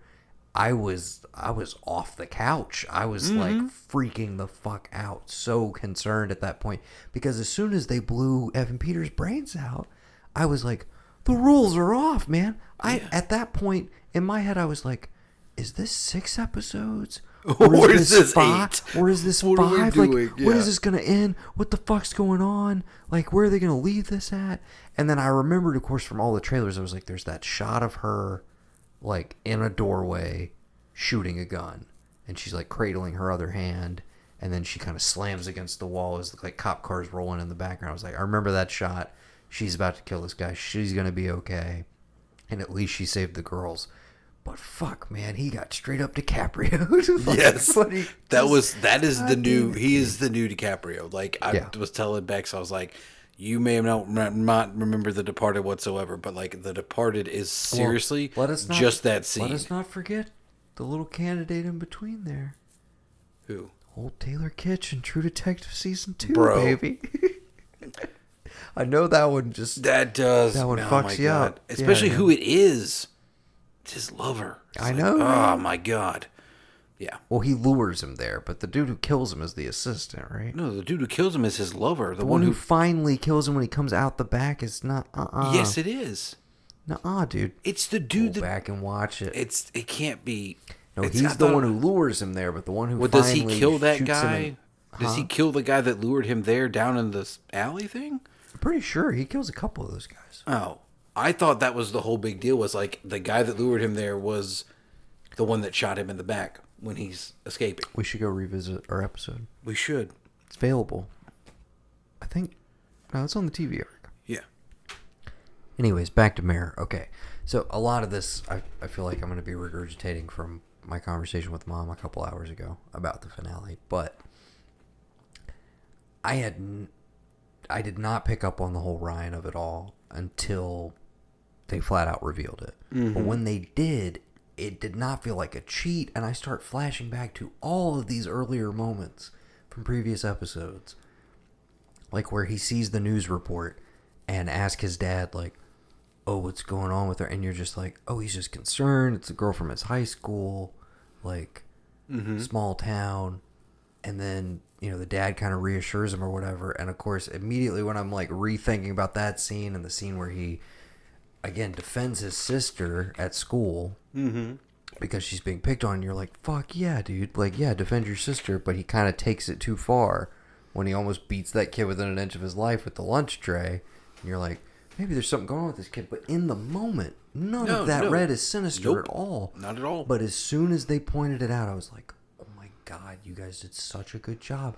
You truly did what is supposed to happen with a red herring, which is like you shined the light on so many different people and gave us cause that you also simultaneously were presenting clearly the trajectory of this is who did it.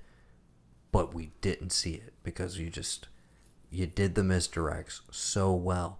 And I had said long before that, I was like, I don't care how this mystery wraps up. I truly don't, because I was so invested in the characters at that point. Right. And that's the best place you can be with a series like this, I feel like. But then to come in and actually have like an extremely like dark but satisfying ending that also loops back in, like, we should have known obviously that it was going to be something that was going to hit Mare where she lives, so to speak. Like, it had to be related to Lori and their friendship and all of that. And if those two women do not win Best Actress and Best Supporting Actress at the Emmys, like, what are we even talking about, dude? Like, those final couple of scenes between the two of them are just absolute masterclasses, particularly the final one in the kitchen, where I think there's like one line of dialogue exchange between them. She just says in lore. like a 3-minute scene, and it's just everything is on their faces, and it's just, oh God, it's so good. The ultimate ending of like actually having some hope, and every single episode really managed to like fantastic balance of tone where it could be dealing with the most heavy, gruesome subject matter on the side of like these kidnapped girls or this murdered girl, but you still had moments of like comedy that would come out of nowhere that totally played and did not feel out of place, and some that were darkly funny, some that were just outright comedic, like the Gene Smart of it all, who at the end of the day, dude, her moment in the finale when they're like out to lunch. Oh, God, and she's dude. just like, I wish you some peace. I've always wanted that for you to be able to forgive yourself and everything.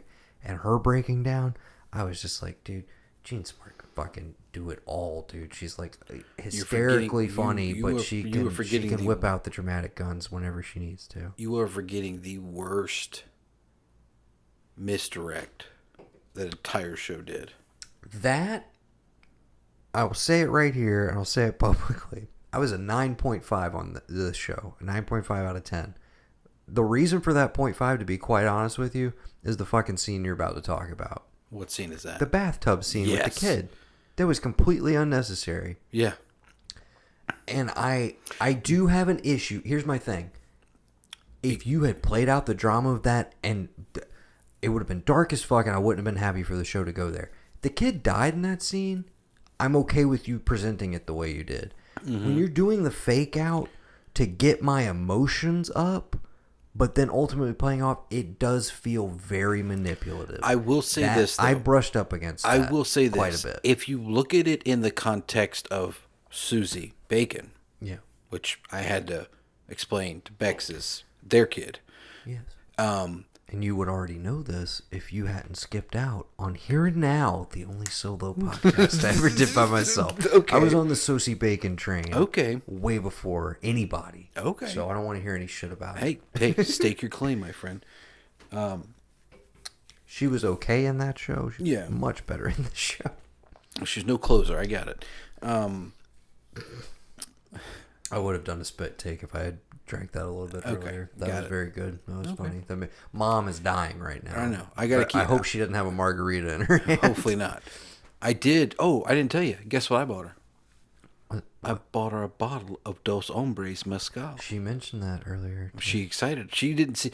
I swear to God, I told her about that a long time ago, and she's like, "I don't know Mezcal." But the minute she saw that it was like Cranston, she was like, Cranston. "Oh my God, I'm looking for this." I was like, "I've been trying to get you a bottle of this for months, because the Total Wine in Florida She had said it, she but wasn't not the going to bust it open until we come up there again. So I guess Yeah. that'll be our post-Mother's Day.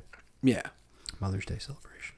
yeah. I was a good son. I bought her the expensive bottle. I drank cheap Jim Beam. I was gonna buy some Lead Slinger, but I didn't. It's all about the sacrifices. She Anyway. made some for you, and now you make them Right, for her. exactly. And they hold equal weight, clearly. Here and now, Noah, they do. Because she refuses to go back on a pill to use again, thus causing the problem with her son, then allowing herself to, well, I got to make sure I stay up for him. I can't have that happen. I got to use again. And then ultimately realizes, I can't do this. I'm not going to be a good mother. I felt Mare, here you go. Yeah. That's the only reason I appreciate that No. scene. And I don't In her disagree trajectory of that it the didn't need story. to be there. I physically didn't like the I didn't like the fake out. The way it played out. If you hadn't have seen him go under, Yes. and you just cut that part where it looks like he Exactly. slipped, That's where cut it that, felt, and I'm fine. That's I where get it felt just like a lip, just a touch Yeah. too far for me, and I felt like you guys have navigated some really dark emotional territory so gracefully so Some far. real dark water. That one really, that was something that I felt was just a little clumsy, Right. And I didn't think we needed it. So Again, that is shave that split is- second of the kid going under. Exactly. And you're fine. If you cut to like he's in the bath. We're talking about a moment that Right. just stuck out to me. There was nothing else I can think of that I really had an issue with. But the Dylan, so much so that the time you- the boy, the Dylan chasing the best friend, like chasing her down. You could not use that because ultimately it doesn't go anywhere. It doesn't mean anything. Yes. Like cut that Did out. we spend a little too much time on the priest? Maybe, but Nah, that's enough time to make me I understand feel and like care. we needed a little more of her cousin to bring home that arc a bit. Right. I needed to know a little more about what was going on with him and how he perceived the. Anyways, I perceived that the cousin really liked the Rega- priest and wanted to be with him in a relationship. that's what but living in That's Easttown, what I was he taking can't. from it as well. But The look that she gave him, he's like, "Hey, he's going to be released tomorrow." The way he looked, it was like, "Oh, this is great," but also like, "Oh no, they're going to turn on him. Like this is Right. not going to be good for him at all." You know, like that's what I read it as. And then we could talk about, you can't have a man like two men like a woman. She doesn't get that in the end. Guy Pearce still leaves. He's still But out. there's the promise yeah, of like the there's promise of a new potential. day, a new hope, all that I stuff. tell but you though, and I told this to Mom, and she laughed out loud at me. But I was like, I'll be honest with you. When it started and it was the brothers, I was like, there's no way it ends with these Ross brothers. There's something more to this, okay? So when they arrest John Ross and they bring him in and they're questioning him and everything, and they're like, well, where'd you shoot her? Oh, I shot her in the hands when we were struggling for the pistol, and then where else did you shoot her? I shot her in the face. I was like, no, you didn't. You shot her in the chest. You're full of shit, man. I was like, I see right through you. So my dumb brain, again, I'm like, so Guy Pearce is still on the tape. And I was like, I called it. I fucking called it. Clearly, we got like 40 minutes left in this episode. Clearly, it's Guy Pearce. Everything's coming together. Everything's coming up, Noah. Okay, let's do this.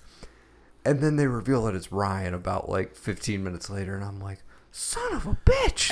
it's after he's left, right? Like he's already booked it out of town. Because he leaves pretty early in the episode, right? Who Guy leaves? Pearce. Doesn't he leave pretty I think much? so. Yeah. Like basically after they arrest John, he's like, well, you got it all figured out. It's only a year, it'll be fine. There's And that that's hopeful where ending where you're like, I was like, okay, dude. Here, the reveal is gonna be that like his previous book, the book that made him famous, is actually about a murder or something you didn't know, but you decided to read it, and then you were like, this is oh the wait, does this McMenamin guy murder. go? Does this guy go create murders so he can like observe the fallout in the town and then write about it? Like, is that his MO? He's a fucking serial killer? No. Or I'm he's actually behind the kidnappings the entire time. Right. All we saw was that dude there with them. We didn't see the guy who actually took them into. There was that whole thread too of like, hey, here's this whole escort site that she was a part of, and this guy was abducted. I'm like, do we need to do a little further investigation and see if this guy was operating alone? Because it seems like this might be more of a vast network. Maybe something you could explore. And I don't want this, but in a season 2. It's but crazy. I don't want a season It's 2. crazy that was the thing, because not even like a week before the reveal of girl still alive, another girl's being added to the mix. I don't remember if it was True Crime Garage or something else. I listened to a story that was basically that. There was a guy who was keeping multiple women in a basement, and like there was like a hole that was covered with a mattress, and then there was other places for them to stay, and he was just adding women after women. It mainly focused on the first woman, who basically after a while he trusted to like go with him and help like pick out women to pick out. Now she never actually went and did anything illegal by coaxing them back, but she would just be there with him under duress, like to reassure whatever girl he was going to get that, oh, there's a woman here, you're fine. So it's weird that happened just as that episode was coming up. I had heard them to talk about it on a podcast, and I was like, is this like a nod to that guy, or like crimes like this that have come up in the past? But because you never see who actually it was, yeah, I had in my mind that like, well, maybe it was fucking Guy Pearce that kidnapped these girls all along. That's just the dude that's running the bar who's like his partner. Right. And like, it's go time. The cops are here and he's got to do something. So that's why Guy Pearce is conveniently getting the fuck out of town after she's better. Oh, there's nothing to incriminate me. Yeah. Nobody figured it out that it was me and this dude. Okay, time for me to move on down the road to this next college. But yeah. I so wanted for me to be right, but I was way more impressed with their writing skills Yes, than exactly. mine, dude. Yeah. And again, I was just like, dude, you think you're good at this. After like years of watching stuff like this, you think you have it all figured out and you know the tropes. And I was like, and you're a fucking dummy, dude. Yep. You totally missed it. It was right there. Mm-hmm. It was right there. Of course it was the kid. I was convinced. I was like, if it's going to be a kid, it's going to be her daughter. It's going to be a sharp object sort of thing. Right. And I wasn't looking at any other kids. I was like, clearly it's not the boyfriend, the ex-boyfriend. It's too obvious. Right. It's a very simple formula. Everybody's a suspect.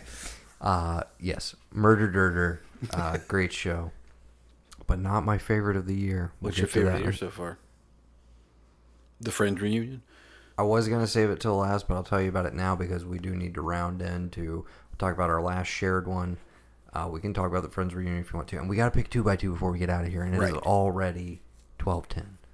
Just a heads Not up. nearly as late as it ever has been.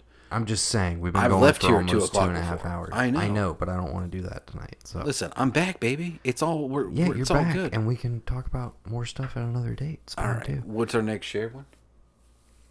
Mighty Ducks Game Changers. Oh, yeah. Which we don't have to go in depth on No, we because can. I think the plan at this point, at some point, we're gonna get me, you, Sunshine Mayfield, and Max Gongaware on a Zoom call. You we're put gonna a- chat about the whole franchise. You put my I gotta- rate. You put my rating up.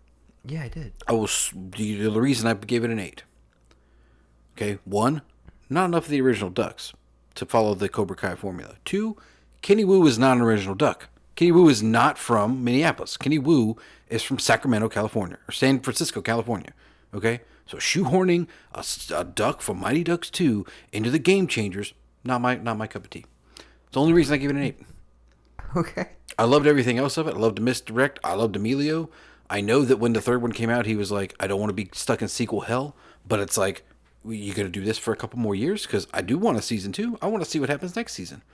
But that's all I'll say. It did deserve the solid 8. I can't wait to get more in depth with you.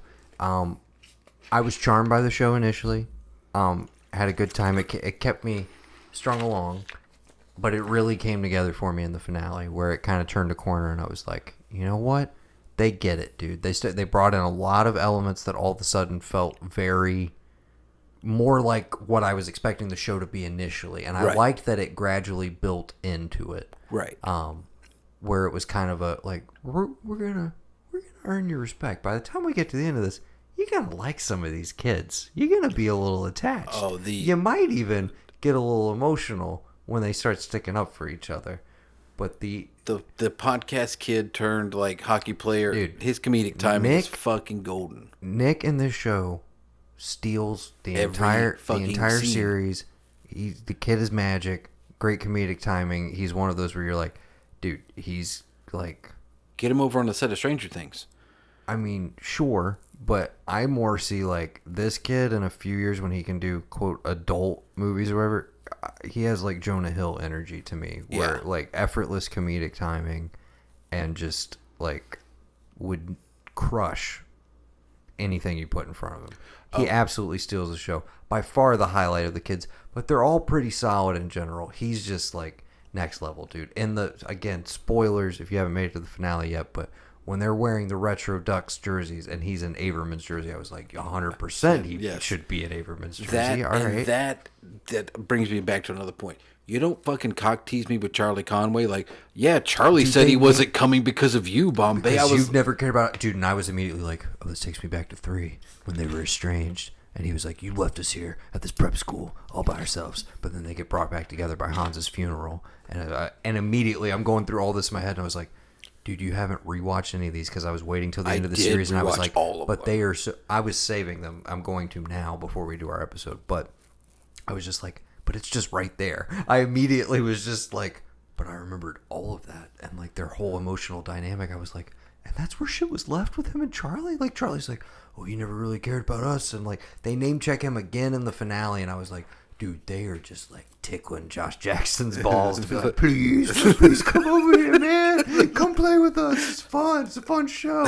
They're giving him the Elizabeth Shue treatment, where they're like, hey, we got to prove ourselves before we can, like, The only we'll put thing- the offer out, but, like, we got to establish ourselves because we can't just come in hot. Like, hey, we're Cobra Kai, check us out. We got to earn her respect. She's an actress. You know what Right. I'm saying? So, but it's so perfect because all you have to do is just be like, oh, one of these kids that's on the Mighty Ducks, like, you know, the new foreign one. Oh, well, yeah, his dad's Charlie Conway, but no one knew because no one ever asked. Because season 2, you got to have the reconciliation of Charlie, okay, and Gordon. Here's the other thing. Well, God. They didn't end on a bad note. He took him to watch the coach skate with his daughter on the ice. Was like, this is why No. But from what we know of Game Changers, they're not on good terms. He didn't show up to this thing because he's like, Gordon doesn't care about us anymore. Because Gordon had kind of checked out from all of the Ducks-related hoopla. Right, because of the NCAA violation. That's what I'm saying. Season 2, Okay. they reconcile. They get back together, okay? We're doing a will they, won't they with him and Lauren Graham. So, Yeah. probably a good time to either reintroduce Charlie's mom or is it Catherine Irby in 2? Yes. Yeah? Yeah. Am I right? Law and Order Criminal Intent? Yes. Yeah, Catherine Irby. Yeah, that's her. Yeah. Coach McKay or Michelle You McKay. could bring her back in, get a little love triangle thing Mm-hmm. going on, and then season 3, they, their authorities being challenged. They've already established themselves as champs. Now they're defending champs, or maybe they got to go to the new Goodwill Games. I don't know, but they need a secret weapon. Gordon never learned how to do this, so who's he got to call in?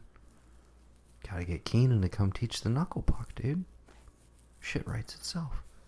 I went It's way hard, deeper than hard to master, but it drives goalies crazy. I went way deeper than I was supposed to. We got to save some of this for the content. Show is fun. If you were on the fence about checking it out or didn't know if is this too modern for me? Is it even trying to appeal to me?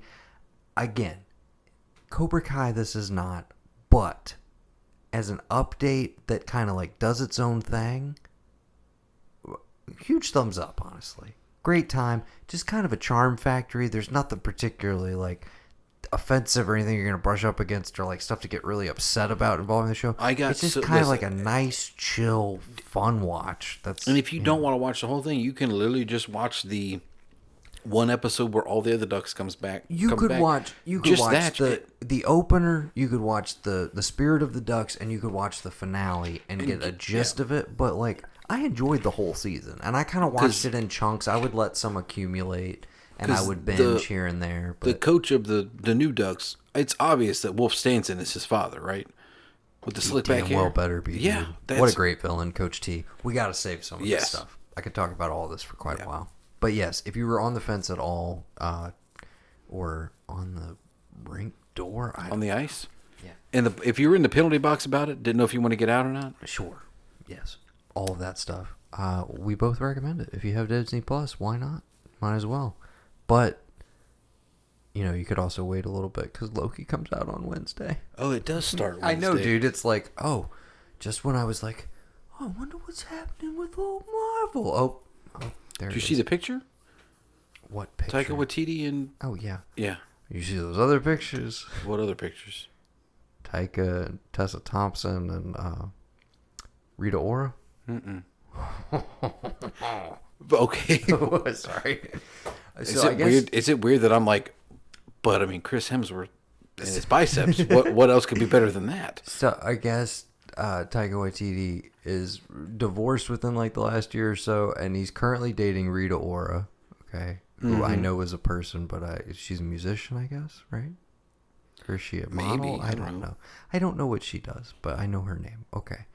And then I guess they were hanging out with Tessa Thompson, who is, I think, openly bisexual, and they were all smooching on each other, dude, on a balcony and shit. And of course, a lot of people are just dude, fuck that Taika Waititi. I swear to God, man, he's got two of the most gorgeous women on the planet. Just and they're all just chilling on a balcony, drinking mimosas and making out with each other, all looking like $1 million fucking bucks, dude. Are you looking at the pictures right now? This guy? What? Yeah. Rita Ora. Where do I know her from? I feel I don't like know, she dude. was We a don't have to model go back down in this the rabbit day. hole, but yes, I saw the picture British of singer, Taika right. and Chris Hemsworth, but yeah, I had to ask if you saw the other picture. I saw everybody flipping out about that picture. I was like, I think those are a little more steamy if you want something to check out. But anyways, where were we? The Mighty Ducks? Thor, Loki? Oh yeah, Disney Plus. Decent service. You should check it out if you haven't already. Try a free trial. Whoa. Or find a friend who has an account already. You can do that too. I got one final TV. Is there anything else you wanted to shout out? Because I was going to do this, and then we roll straight into revealing our 2x2, and then we need to wrap this up. Because the file's going to be too big to release. No, I'm good. Go ahead. Okay. We can talk about the Friends Reunion My later. last one that I would highly endorse and want you to check out at some point at your leisure, I suppose. The Underground Railroad on Yes, Amazon you Prime did tell me this. is I am going to start not it only and get it. okay. It's not only the best show I've seen so far this year, it is one of the best, instantly, one of the best shows ever made. I just want to put that out. Did we talk about them already? You talked about it a bit, yes. Okay, you haven't watched it. I have not. I can't remember if I put that on a list. I forget what we talked about last time in a catch up, and then all the stuff we talked about on Zoom and now. So yeah, that I would recommend if you can do it in chunks. I don't know. I've had varying thoughts on it because initially I kind of paced it out because it was like, I know this is going to be a little heavy. I'm probably going to want some space in between the episodes. And very quickly I got like super invested and I was just like, this feels like a big giant movie. I kind of want to like experience it as close together as possible. Mm-hmm. So I started binging a little bit to the point where like I watched the last 3.5 hours of this show like in one evening. I had the last 3 episodes go varying lengths. The longest one is like an hour and 28 minutes. The shortest one is like 20 minutes. Mm-hmm. So very much like the Too Old to Die Young format, where it's like episodes are as long as they need to be. Right. And it's Barry Jenkins, director of Moonlight. If Beale Street Could Talk, it's one of the best living filmmakers right now, and sold. It's astounding on every level. I can't wait to talk with you about it, particularly about a gentleman who I know we both enjoy, but I don't think has ever gotten his proper just desserts. Joel Edgerton is next fucking level in this show. Stop talking. Yes. Done. As is the rest of the cast. I will have that done, and I will have whatever thing you told me to have done by the time Bo Burnham, is that it? Bo Burnham's Inside would be my number one recommendation. What was the other thing you told me to watch before we talked again? That and this? Underground Railroad and... Oh, the other one I said... Oh, my God. I mean, there was a ton, but I thought it was Bo Burnham and this. Yes, those are by far my 2 highest recommends. Okay. For sure. 100%. Okay. It's late in the game, but we got to decide what's going to be our 2x2 for June. You can go first. Okay. So, every year that I go and visit, I come back and I gotta get a Florida fix. Right. Usually it's like Cocaine Cowboys or something related. I think last year a little American Made, and then I still have not watched that. It is not eligible for 2x2. You've right. already used your one. My one not mulligan, the 10 whatever you call it, rule. Yeah, we each get one a year. Gotcha. I have yet to use mine. Okay. But in true fashion, in going with just everything about what makes that state such a great one. You're gonna make me watch Miami Connection, aren't you? Is that the one with Alec Baldwin? Miami Blues is the one with Alec Baldwin. I don't know. I'm gonna make you watch Scarface. Oh, finally, Gavin gives me a present for once. Yeah. Yeah. Usually you give me a bunch of 90s trash, but yeah, that we have to revisit, which sometimes works out. But I adore Scarface. I'm totally ready to push it to the limit with you. Good. It's been a bit. It did look okay. It is on Netflix. Oh, good. Okay. So everybody can easily watch it there if you haven't seen it in a while. What a vibe, man! That movie. Yeah. Oh wow! Cannot wait to revisit it. I can probably get Veronica on board for that one as well. Oh, I'm sure. Okay. Well, this is quite fortuitous because I was like, my brother's coming back from his usual trip. Mm-hmm. Let's get him a little slice of Florida action as well. That's right where my head went. But I don't think you've seen this one. I might not have. We started the year off with him, and so I thought, this is our 6th episode of the season. I thought it was time to check in with old Jack. What? Have you ever seen a little Bob Rafelson picture from the 90s called Blood and Wine? No. Okay. Well, that's my choice, and it's available on HBO right now. Okay. This is a total Sycamore movie. This is Noah was like burning his way up and down the aisles, and this was in the era of, if I saw Jack Nicholson on the cover, I was absolutely obsessed, and so I would grab anything. Blood and Wine, Jack Nicholson, Stephen Dorff, Oh, Jennifer Lopez, what? Michael Caine. Michael Caine. Yeah. Okay. I mean, do you need any more than that? That's a pretty solid cast right there, right? I just want to know what's going on. So, I want to give away All right. too much. Give me Well, the, let me the get 2 you the second IMDb. elevator pitch. Let me get you the IMDb. Okay. Okay. A man who has failed as a father and husband commits a heist to make money for his fledgling business, but things become complicated when his wife interferes. Said man who has failed as a father and a husband is Jack Nicholson. And yeah, dude, it's kind of a neo-noir. I know you like your crime capers and stuff, but it's set in Miami. So hopefully some Florida vibes. It's admittedly been a long time since I've seen it, so this may be the rare time when like I accidentally gave you like kind of an okay one. But I remember liking it, and I feel like, given the fact that I saw it when I was like 12 or 13, probably would get a little more out of it, considering it's an adult crime drama. But yeah, and directed by Rob Rafelson, who, if you're not familiar, directed 5 Easy Pieces, one of the greatest movies ever made, also with Jack Nicholson, and one of the more underrated movies of the 70s, The King of Marvin Gardens, with Jack Nicholson and Bruce Dern, which I also highly recommend. And you can watch it on HBO. Scarface is available on Netflix, so I think we've got a pretty accessible 2x2 for this month. I think it's a great way to kick off the summer as well. We'll get a little, two versions of Miami.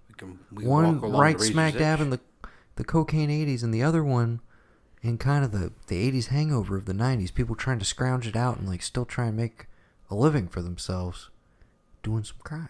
Yeah. I think you're going to enjoy it. Right. I mean, you got Jack, dude. You're already sitting at like a 7 out of 10 most of the time. Yeah. I'll give it you. I'll give you that. Yeah. All right. So, 2x2 for June. Scarface. So glad you picked Scarface. And Blood and Wine. June, the Florida Hangover. No, not gonna fall. I don't know. We'll figure out some neat name. It's the Miami Vacay, baby. There we go. I've never been to Miami. Well, this is the Miami Vacay, baby. Have you ever been to Miami? Once, yeah. When Been to did you- Miami, I've been to Tampa. When did you go I've to been Miami? to Fort Lauderdale, I've been to St. Petersburg. St. Petersburg. St. Petersburg. Yeah, all right. That's how they say it down there. I don't know if you're aware of that. Oh, That's okay. how the locals say it. Gotcha. That's how they know if you're real or not. I've been to Clearwater. Clearwater. Yeah. Been there too? Went to Hogan's Beach Shop. Pristine hoagies on the beach, I swear. You ever been down to Sarasota? Quit eating Wawa hoagies over the body. Stop it.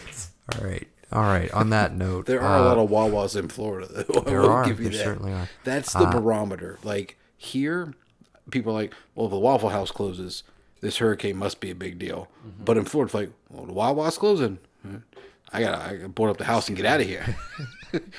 Yes. And we're talking at that because it's obviously we're all snowbirds who have moved to Florida from New England to, Clearly. that's You all a they man are. now, boy. You a man now, boy. Okay. Oh, until next time, for the Archive podcast, I have been Noah. And I have been Gavin. And we've been the Blanchard Brothers. And you've been listening to what we've been watching. And as always, praise the Lord, pass ammunition, and God bless Ron DeSantis.